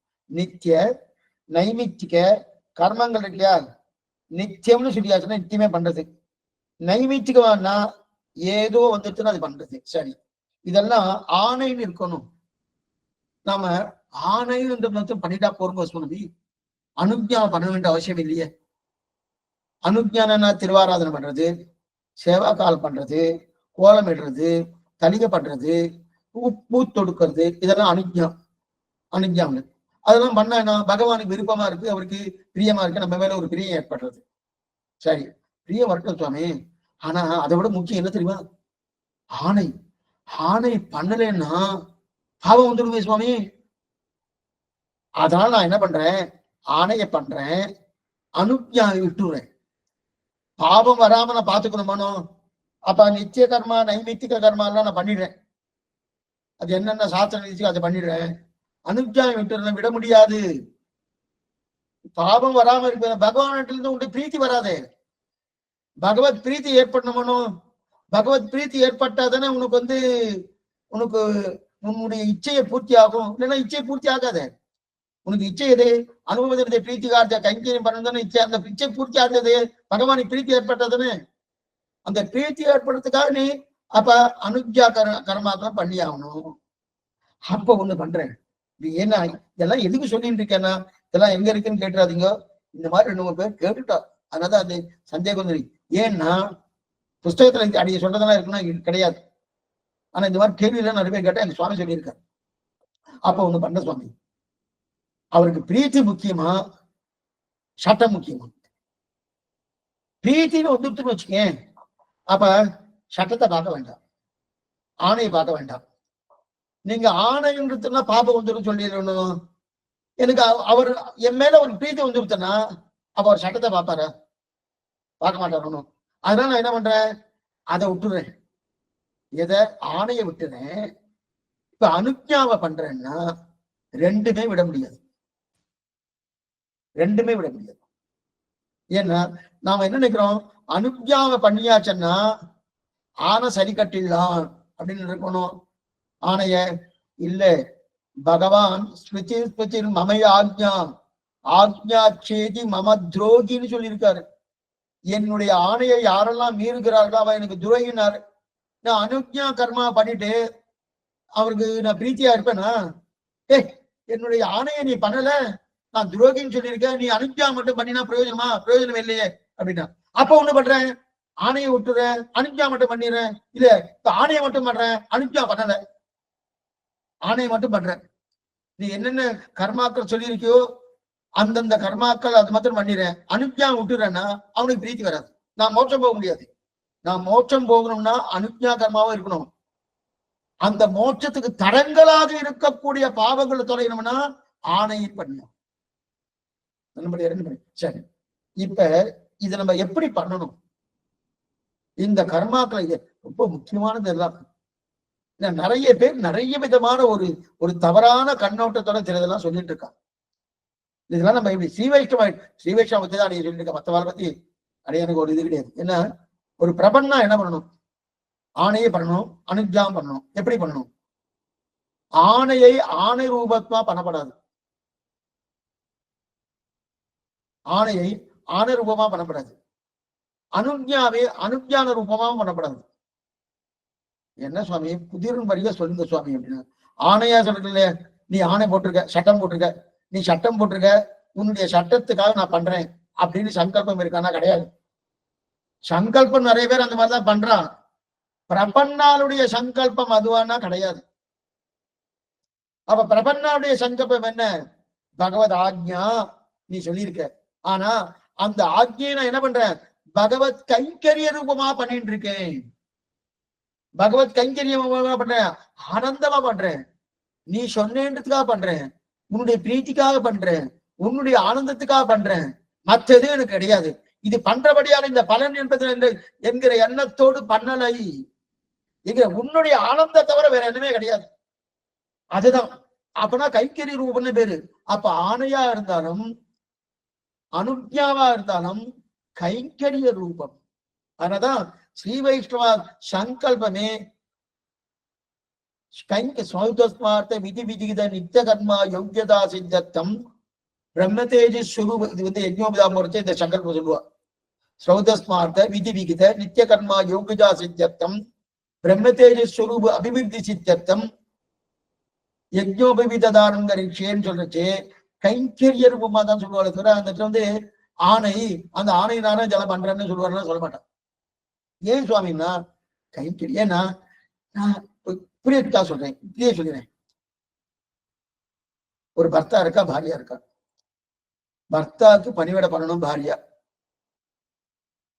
மாற்றி கூட வச்சுக்கலாம். அது அவாவா திருமாளிகளை எப்படி எப்படி இருக்கோ அவாவா அதை வச்சுக்கலாம். என்ன அப்படி இருக்க செய்து அவர் வந்து பண்றச்சே பண்ணணும்னு சொல்லியிருக்கு சாஸ்திரம், அண்ணா பாத்துக்கணும்னு சொல்லியிருக்கு, பண்ணிக்கிறேன் பண்றேன் அப்படின்னு பண்ணுவாங்க. இது பண்றதே பிரயோஜனம் பண்ணுவாங்க. சாஸ்திரமே விதிச்சிருக்கு, பாரியாக்கு பர்த்தா பண்ணணும், பர்த்தாக்கு பாரியா பண்ணணும் சொல்லியிருக்கு. அதுக்காக சுவாமி நான் பண்ணிட்டு இருக்கேன், இல்லைன்னா பண்ணலைன்னா பாவமாமே, அதனால நான் பண்றேன். யாரா பண்ணுவார்? பண்ணானா பாரியா பர்த்தா உறவே ரெண்டாம் பட்சமா போயிடும், ரெண்டாம் பட்சமா போயிடும். அப்ப என்ன பண்ணுவா, என் பாரியா அதனால பண்ணிட்டு இருக்கேன், என் பர்த்தா அதனால பண்ணிட்டு இருக்கேன். அதே போல பகவான் அதுக்காக பண்ற. வெரி சிம்பிள், அதுக்காக பண்ற, வேற எதுவும் கிடையாது. அந்த எண்ணம் வந்துருச்சுன்னு வச்சுங்க. இப்ப நம்ம அந்த எண்ணத்துக்குள்ள நம்ம ஏதாவது தவறு இழைத்தால் வச்சுக்கோ, தவறை இழைக்கிறோம் இல்ல தவறை இழைக்காம போறோம், ஏதாவது ஒரு தவறு இழைத்தா கூட அந்த தவறு தவறா ஆகுமான்னா ஆகாது. ஏன்னா இந்த எண்ணம் என்ன, இது பண்ணும்படியான தன்மையில நான் இதை நான் ரட்சிக்க போகிறேங்கிற எண்ணம் எனக்கு இல்லை. என்னுடைய எண்ணமே உன்னுடைய பிரீத்திக்காக பண்றேன். உனக்கு பிரீத்தி, என் குழந்தை பண்ணுச்சு, என் குழந்தை பண்ணுச்சு, அப்படிதான் பகவான் நினைக்கிறான்.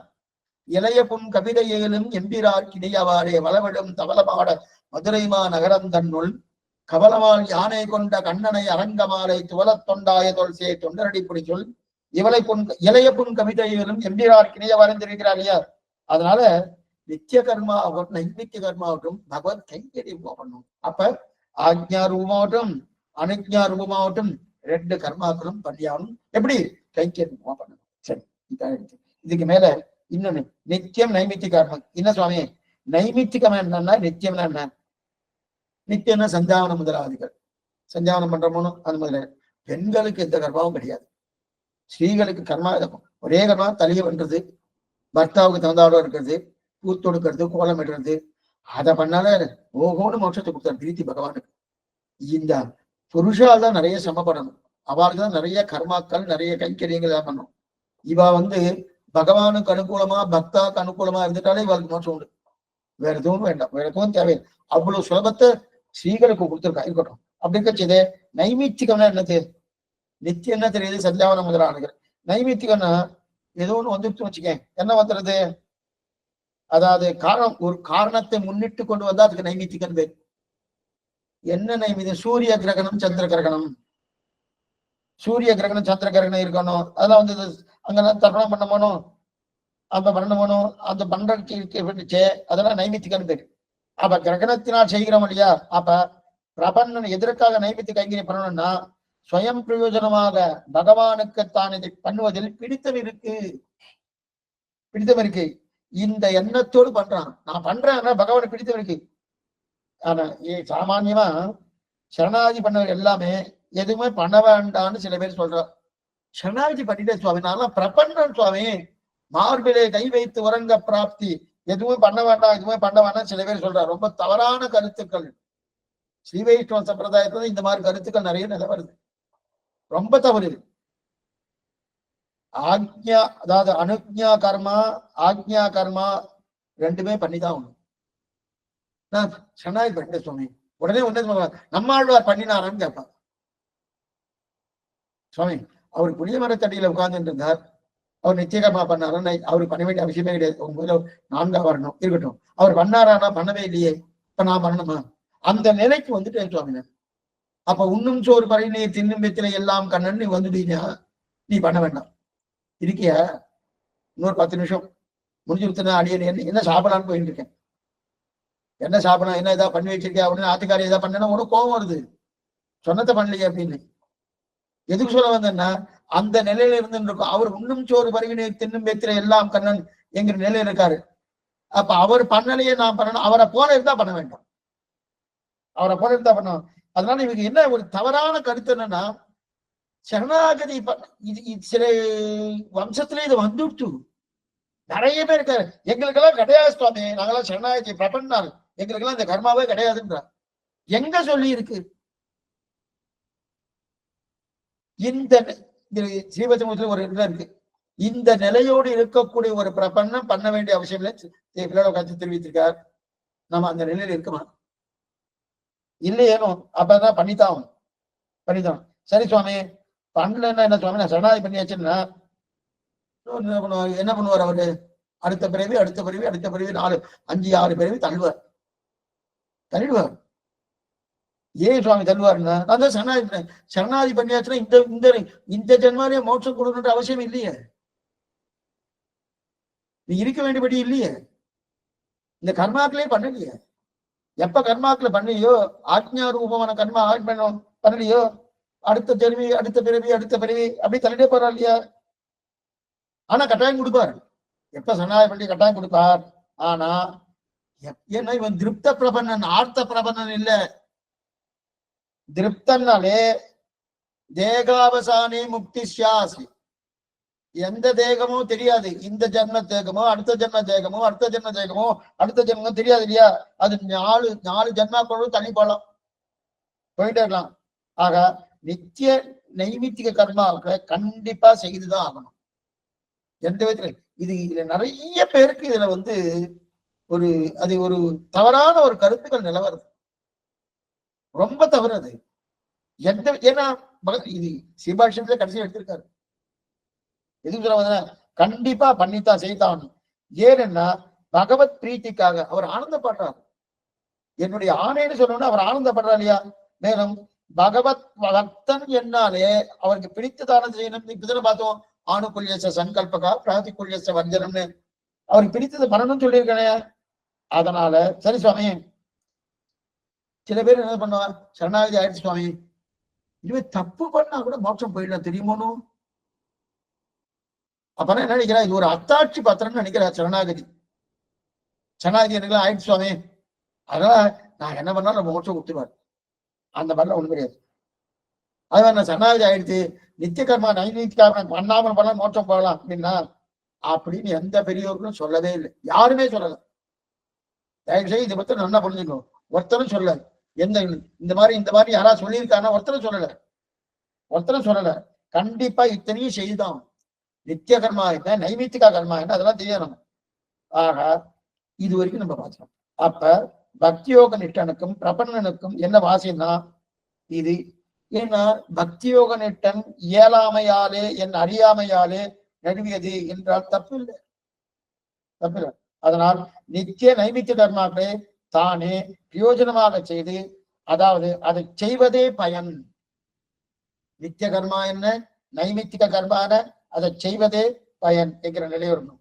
செய்வதனால் இன்னொரு பயன் இருக்கா? இன்னொரு பயன் கிடையாது, செய்வதே பயன். மேலும் பாகவத ஆச்சாரிய அசட்சிய அபச்சாரங்கள், பகவத் அபச்சாரம் என்ன, பாகவத அபச்சாரம் என்ன, ஆச்சாரிய அபச்சாரம் என்ன, அசட்சிய அபச்சாரம். அசட்சியன்னா எதுக்கு பண்றேன்னே தெரியாம அபச்சாரம் விடுவோம். அந்த அபச்சாரம்னா எந்த விதமான அபச்சாரங்களையும் நம்ம முக்கியமா தவிர்க்கணும். இதெல்லாம் சரணாகதி பண்ணியாச்சுன்னா என்ன வேணா பண்ணலாம் அப்படின்னு அர்த்தம் இல்லை. ரிசர்வேஷன் கிடையாது, அடிக்கடி சொல்லிட்டு. அப்ப எல்லா கைங்கரியும் விடாம செய்யணும். அபச்சாரங்கள் அத்தனையும் தவிர்க்கணும். தேகம் கீழே விழும் தருவாயில் அதாவது ஒரு மோட்சத்துக்கு கிளம்ப சித்தமா இருக்கும்போது இவருக்கு புண்ணிய பாபங்கள் பாக்கி இருக்கணும். இப்ப இது எப்படியா பொறுத்து பார்ப்போம். புண்ணிய பாபங்கள் பாக்கி இருக்கணும். இப்ப என்ன ஆயிடுன்னா, சரி சுவாமி இப்ப புரியத்துக்காக ஒண்ணுன்னு சொல்லிடு. ஒரு சரணாகதன் பிரபன்னன், அந்த பிரபன்னன் மோட்சத்துக்கு போகணும்.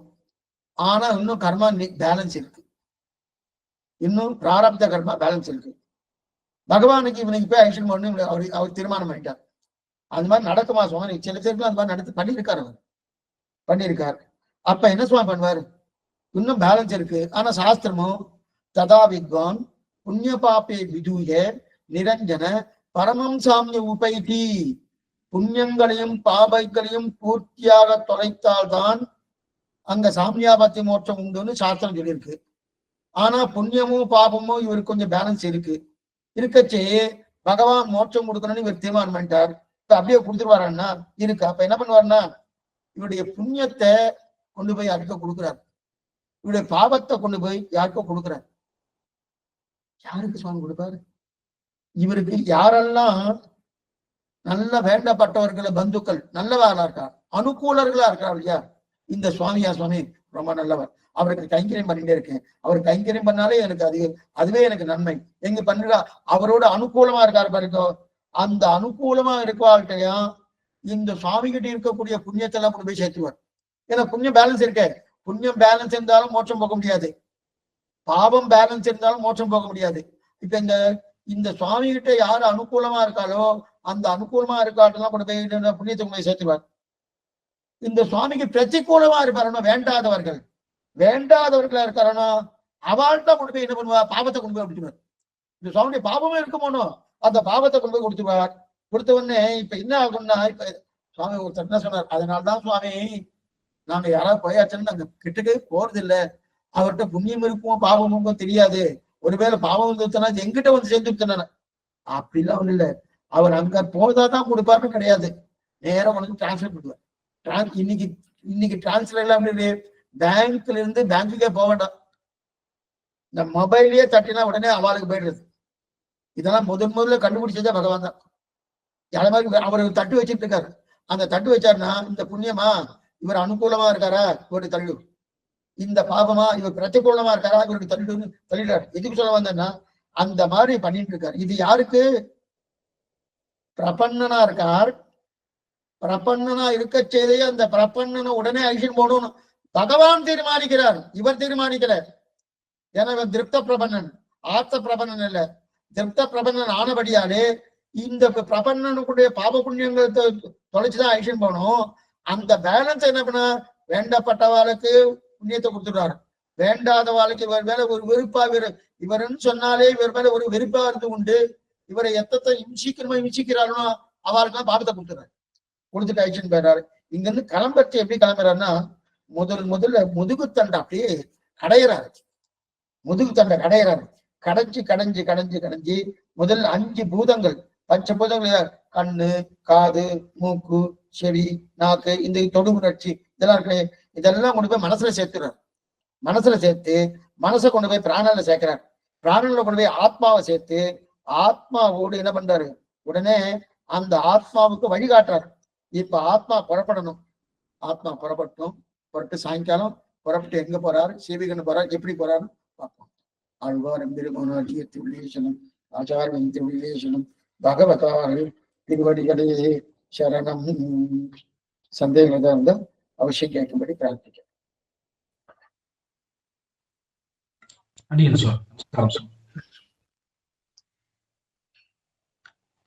நமஸ்காரம் சுவாமி. இப்ப ஆக்ஞா கைங்கரியம், அனுக்ஞா கைங்கரியம், இதுல அனுக்ஞான்றது கம்பல்சரியா? அது கண்டிப்பா கம்பல்சரியா? ஆக்ஞா மாதிரி கம்பல்சரி கிடையாது. கம்பல்சரி. அப்ப அது எதுக்கு அப்ப அப்படி சொல்ற? அது ஆக்ஞா மட்டும் பண்ணிட்டு அனுக்ஞா பண்ணலன்னா மோட்சம் கிடைக்காதுன்னு ஒரு ஸ்டேட்மெண்ட் சொன்னேன். பகவானுக்கு பிரீத்தி ஏற்படாது. இல்ல, ஆக்ஞா பண்ணாவே பிரீத்தி ஏற்படும்ல? இல்ல, ஆக்ஞா பண்ணால் நான் சாஸ்திரத்தை சொன்னபடி பண்ணினான், அவ்வளவுதான். எலக்ட்ரிசிட்டி பில் கட்டணும், இது ஆக்ஞா. படிச்சுக்கோ, எலக்ட்ரிசிட்டி பில் கட்டணும், இது ஆக்ஞா. ஆக்ஞா. ஆனா அதை நான் கட்டிட்டேன், உடனே கவர்மெண்ட்டுக்கு பிரீத்தி ஏற்படுறதா? கவர்மெண்ட் பிரீத்தி ஏற்படுறதானே? இல்லையே. ஒரே நிமிஷம்.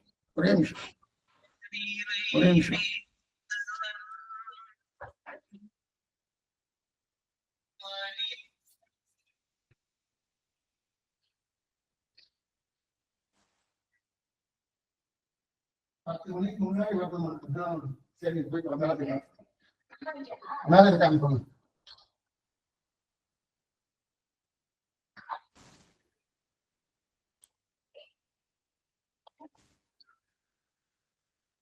சொல்லுங்க கிருஷ்ணன்.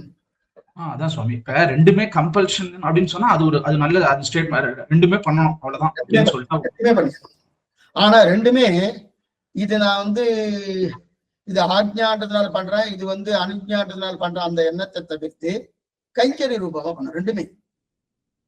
ரெண்டுமே கைங்கறி ரூபமே பண்ணும். அதுக்கு நான் எக்ஸாம்பிளே சொன்னேன். பாரியா பர்த்தாக்கு பண்ணிருந்துச்சு, என் பர்த்தாவா அதனால பண்ணலன்னா பாவம் வந்துடும்.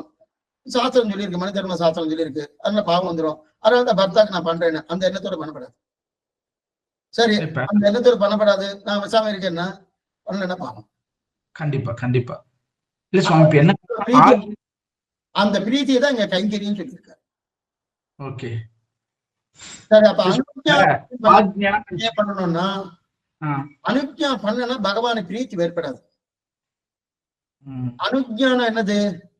பகவத் கைங்கரியம், பாகவத கைங்கரியம், ஆச்சாரிய கைங்கரியம், இது 3 அனுஜ்ஞான பேரு. அது கம்பல்ஷன் கிடையாது. அதுதான் பகவானுக்கு பிரீத்தி. இது பண்ணினேன்னு வச்சுக்க, எலக்ட்ரிசிட்டி கட்டினேன், கவர்மெண்ட்டுக்கு பிரீத்தியா? கட்டலன்னா ஃபீஸ் புடிங்கிட்டு போயிடும். அவ்வளவுதான். அவ்வளவுதான். அதே மாதிரிதான் நீ பண்ணலன்னா உனக்கு தண்டனை.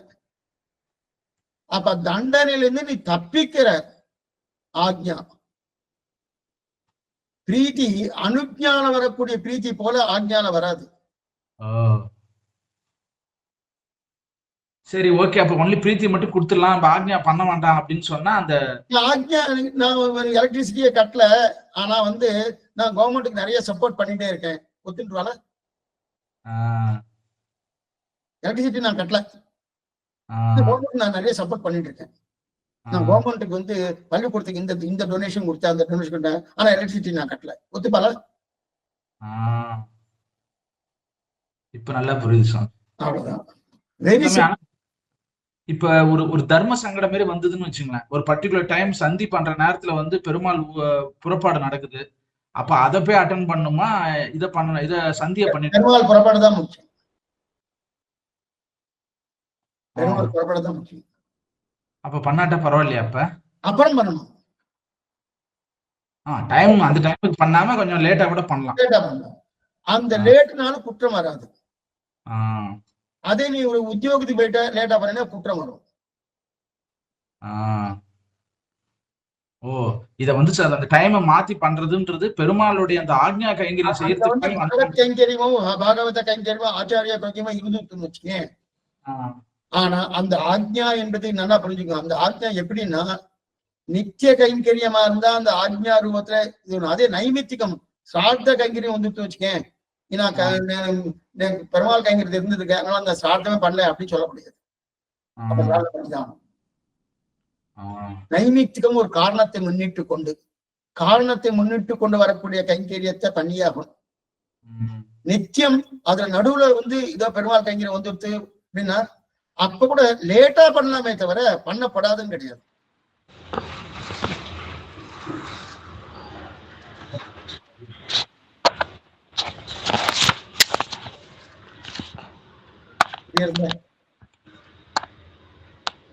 ரொம்ப நல்லா புரியுது சார், அடியன் சார், ரொம்ப ஃபர்ஸ்ட் கிளாஸா புரியுது. சோ அப்போ வந்து பகவான் பிரீத்திக்கு தான் வந்து அனுக்ஞா கைங்கரியம்.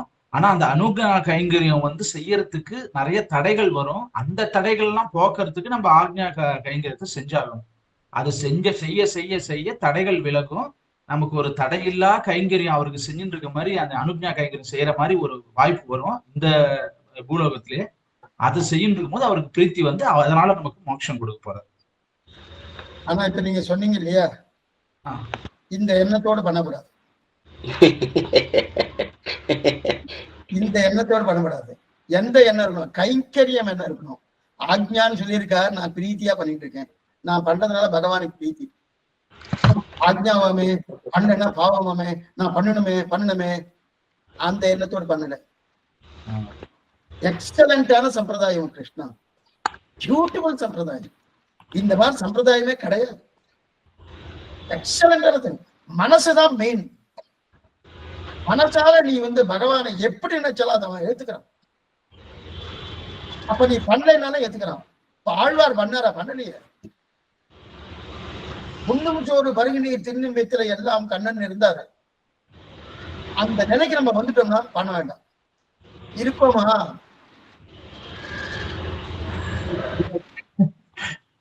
கஷ்டம், ரொம்ப கஷ்டம். அதுக்கு வந்து இந்த ரெண்டு இது செஞ்சுட்டு போயிடலாம். அதைத்தான் சொல்லிட்டு இருக்கா, பண்ணி ஆகணும். பூர்வாச்சாரம் அதைத்தான் சொல்லிட்டு இருக்கா, பண்ணி ஆகணும்.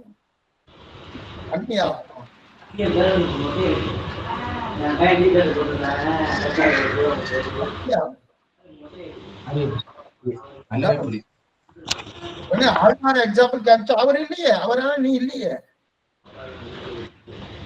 திருவாரூரம் செய்யறது வந்து அனுக்ஞா, நீங்க தேவரை சொன்னேன், அது வந்து அனுக்ஞாவா வருமா இல்ல ஆக்ஞாவா வருமா? அது திருவாரூரம் அனுக்ஞா தான். அதான் ஆணை கிடையாது. நமக்கு வந்து பஞ்ச சம்ஸ்காரத்துல அது வந்து நம்ம செய்யணும், அது ஒரு எப்பயும் டெய்லி திருவாராதனம் பண்ணணும் அப்படின்றது ஒரு ஆணை தானே. வந்து அனுக்ஞா தான், ஆணை கிடையாது. பஞ்ச சம்ஸ்காரம் பண்ணிண்டாதான், இல்லைன்னா உனக்கு பாவம் வந்துடும் எங்கேயா சொல்லியிருக்க? பஞ்ச சம்ஸ்காரம்னா பஞ்ச சம்ஸ்காரம், அதுல ஒண்ணு ஊர்துவம் புன்றம் அந்த இதெல்லாம். அப்ப வந்து அதுல திருவாராதனமும் வருது. அப்ப வந்து அந்த அது ஒரு ஆணை மாதிரி ஆயிடுது அப்படின்றதுக்காக அதுவும் வந்து அனுக்ஞாதான். எல்லாமே அனுக்ஞா. பகவத் கைங்கரியம், பாகவத கைங்கரியம், ஆச்சார கைங்கரியம் மூணுமே அனுக்ஞாதான், ஆணை கிடையாது.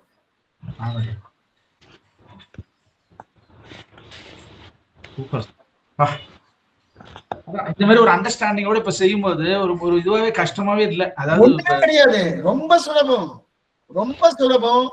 நம்முடைய மனசுதான் காரணம். மனசு அந்த மாதிரி மனசை வச்சுட்டு ஒண்ணுமில்லை. பத்திரம் பலம் புஷ்பம் தோயம், ஏதோ கையில கிடைக்கிறது வெறும் தீர்த்தத்தை மட்டும் திருவாராதனை பண்ணக்கூடா ஆனந்தமா பகவான் எடுத்துக்கிறார். ரொம்ப ஆனந்தமா எடுத்துக்கிறார்.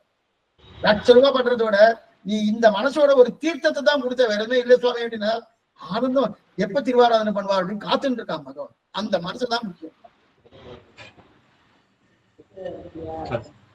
அதே மாதிரி நம்ம பிரபன்னாளுக்கு பாவம் புண்ணியம்னு ஒண்ணு இருக்கு. ஆனா பாவம் புண்ணியன்றது பெருமாளுடைய பிரீத்தி வந்து புண்ணியம், பெருமாளுடைய நிகிரகம் அது வந்து அது மாதிரி எடுத்துக்கணும் நம்ம. அவருடைய இல்ல நம்ம பிரபந்தம் சரணாகி பண்றதுக்கு முன்னாடி இருந்திருக்கணும்.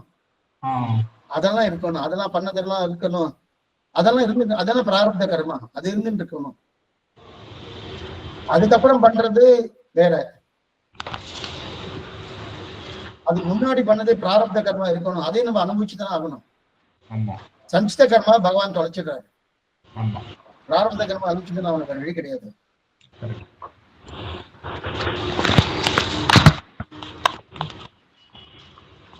சுவாமி 5 to 6. 5 to 6. திருவடிகளுக்கு பல்லாண்டு தேவருக்கு சேவிச்சுக்கிறேன் சுவாமி. சுவாமி அடியன் ராமானுஜ சுவாமி, இந்த சுதந்திர பிரபத்திக்கு சர்வதர்மான்னு சொல்லி சொன்னீங்களே சுவாமி, கீதையில வந்து சுவாமி வந்து அங்க பிரபத்தின்னு சொல்றாங்கன்னு அதோடைய அங்க பிரபத்தி தான் கீதையில எடுத்திருக்கார். ராமானுஜர் கத்தியத்திரத்துல சுதந்திர பிரபத்தியா எடுத்திருக்கார். அதுக்கு விளக்கம் என்ன சுவாமி? சுதந்திர பிரபத்தினா அந்த பிரபத்தியை நேரா மோட்சத்தை கொடுத்துரும். அடியன் சுவாமி.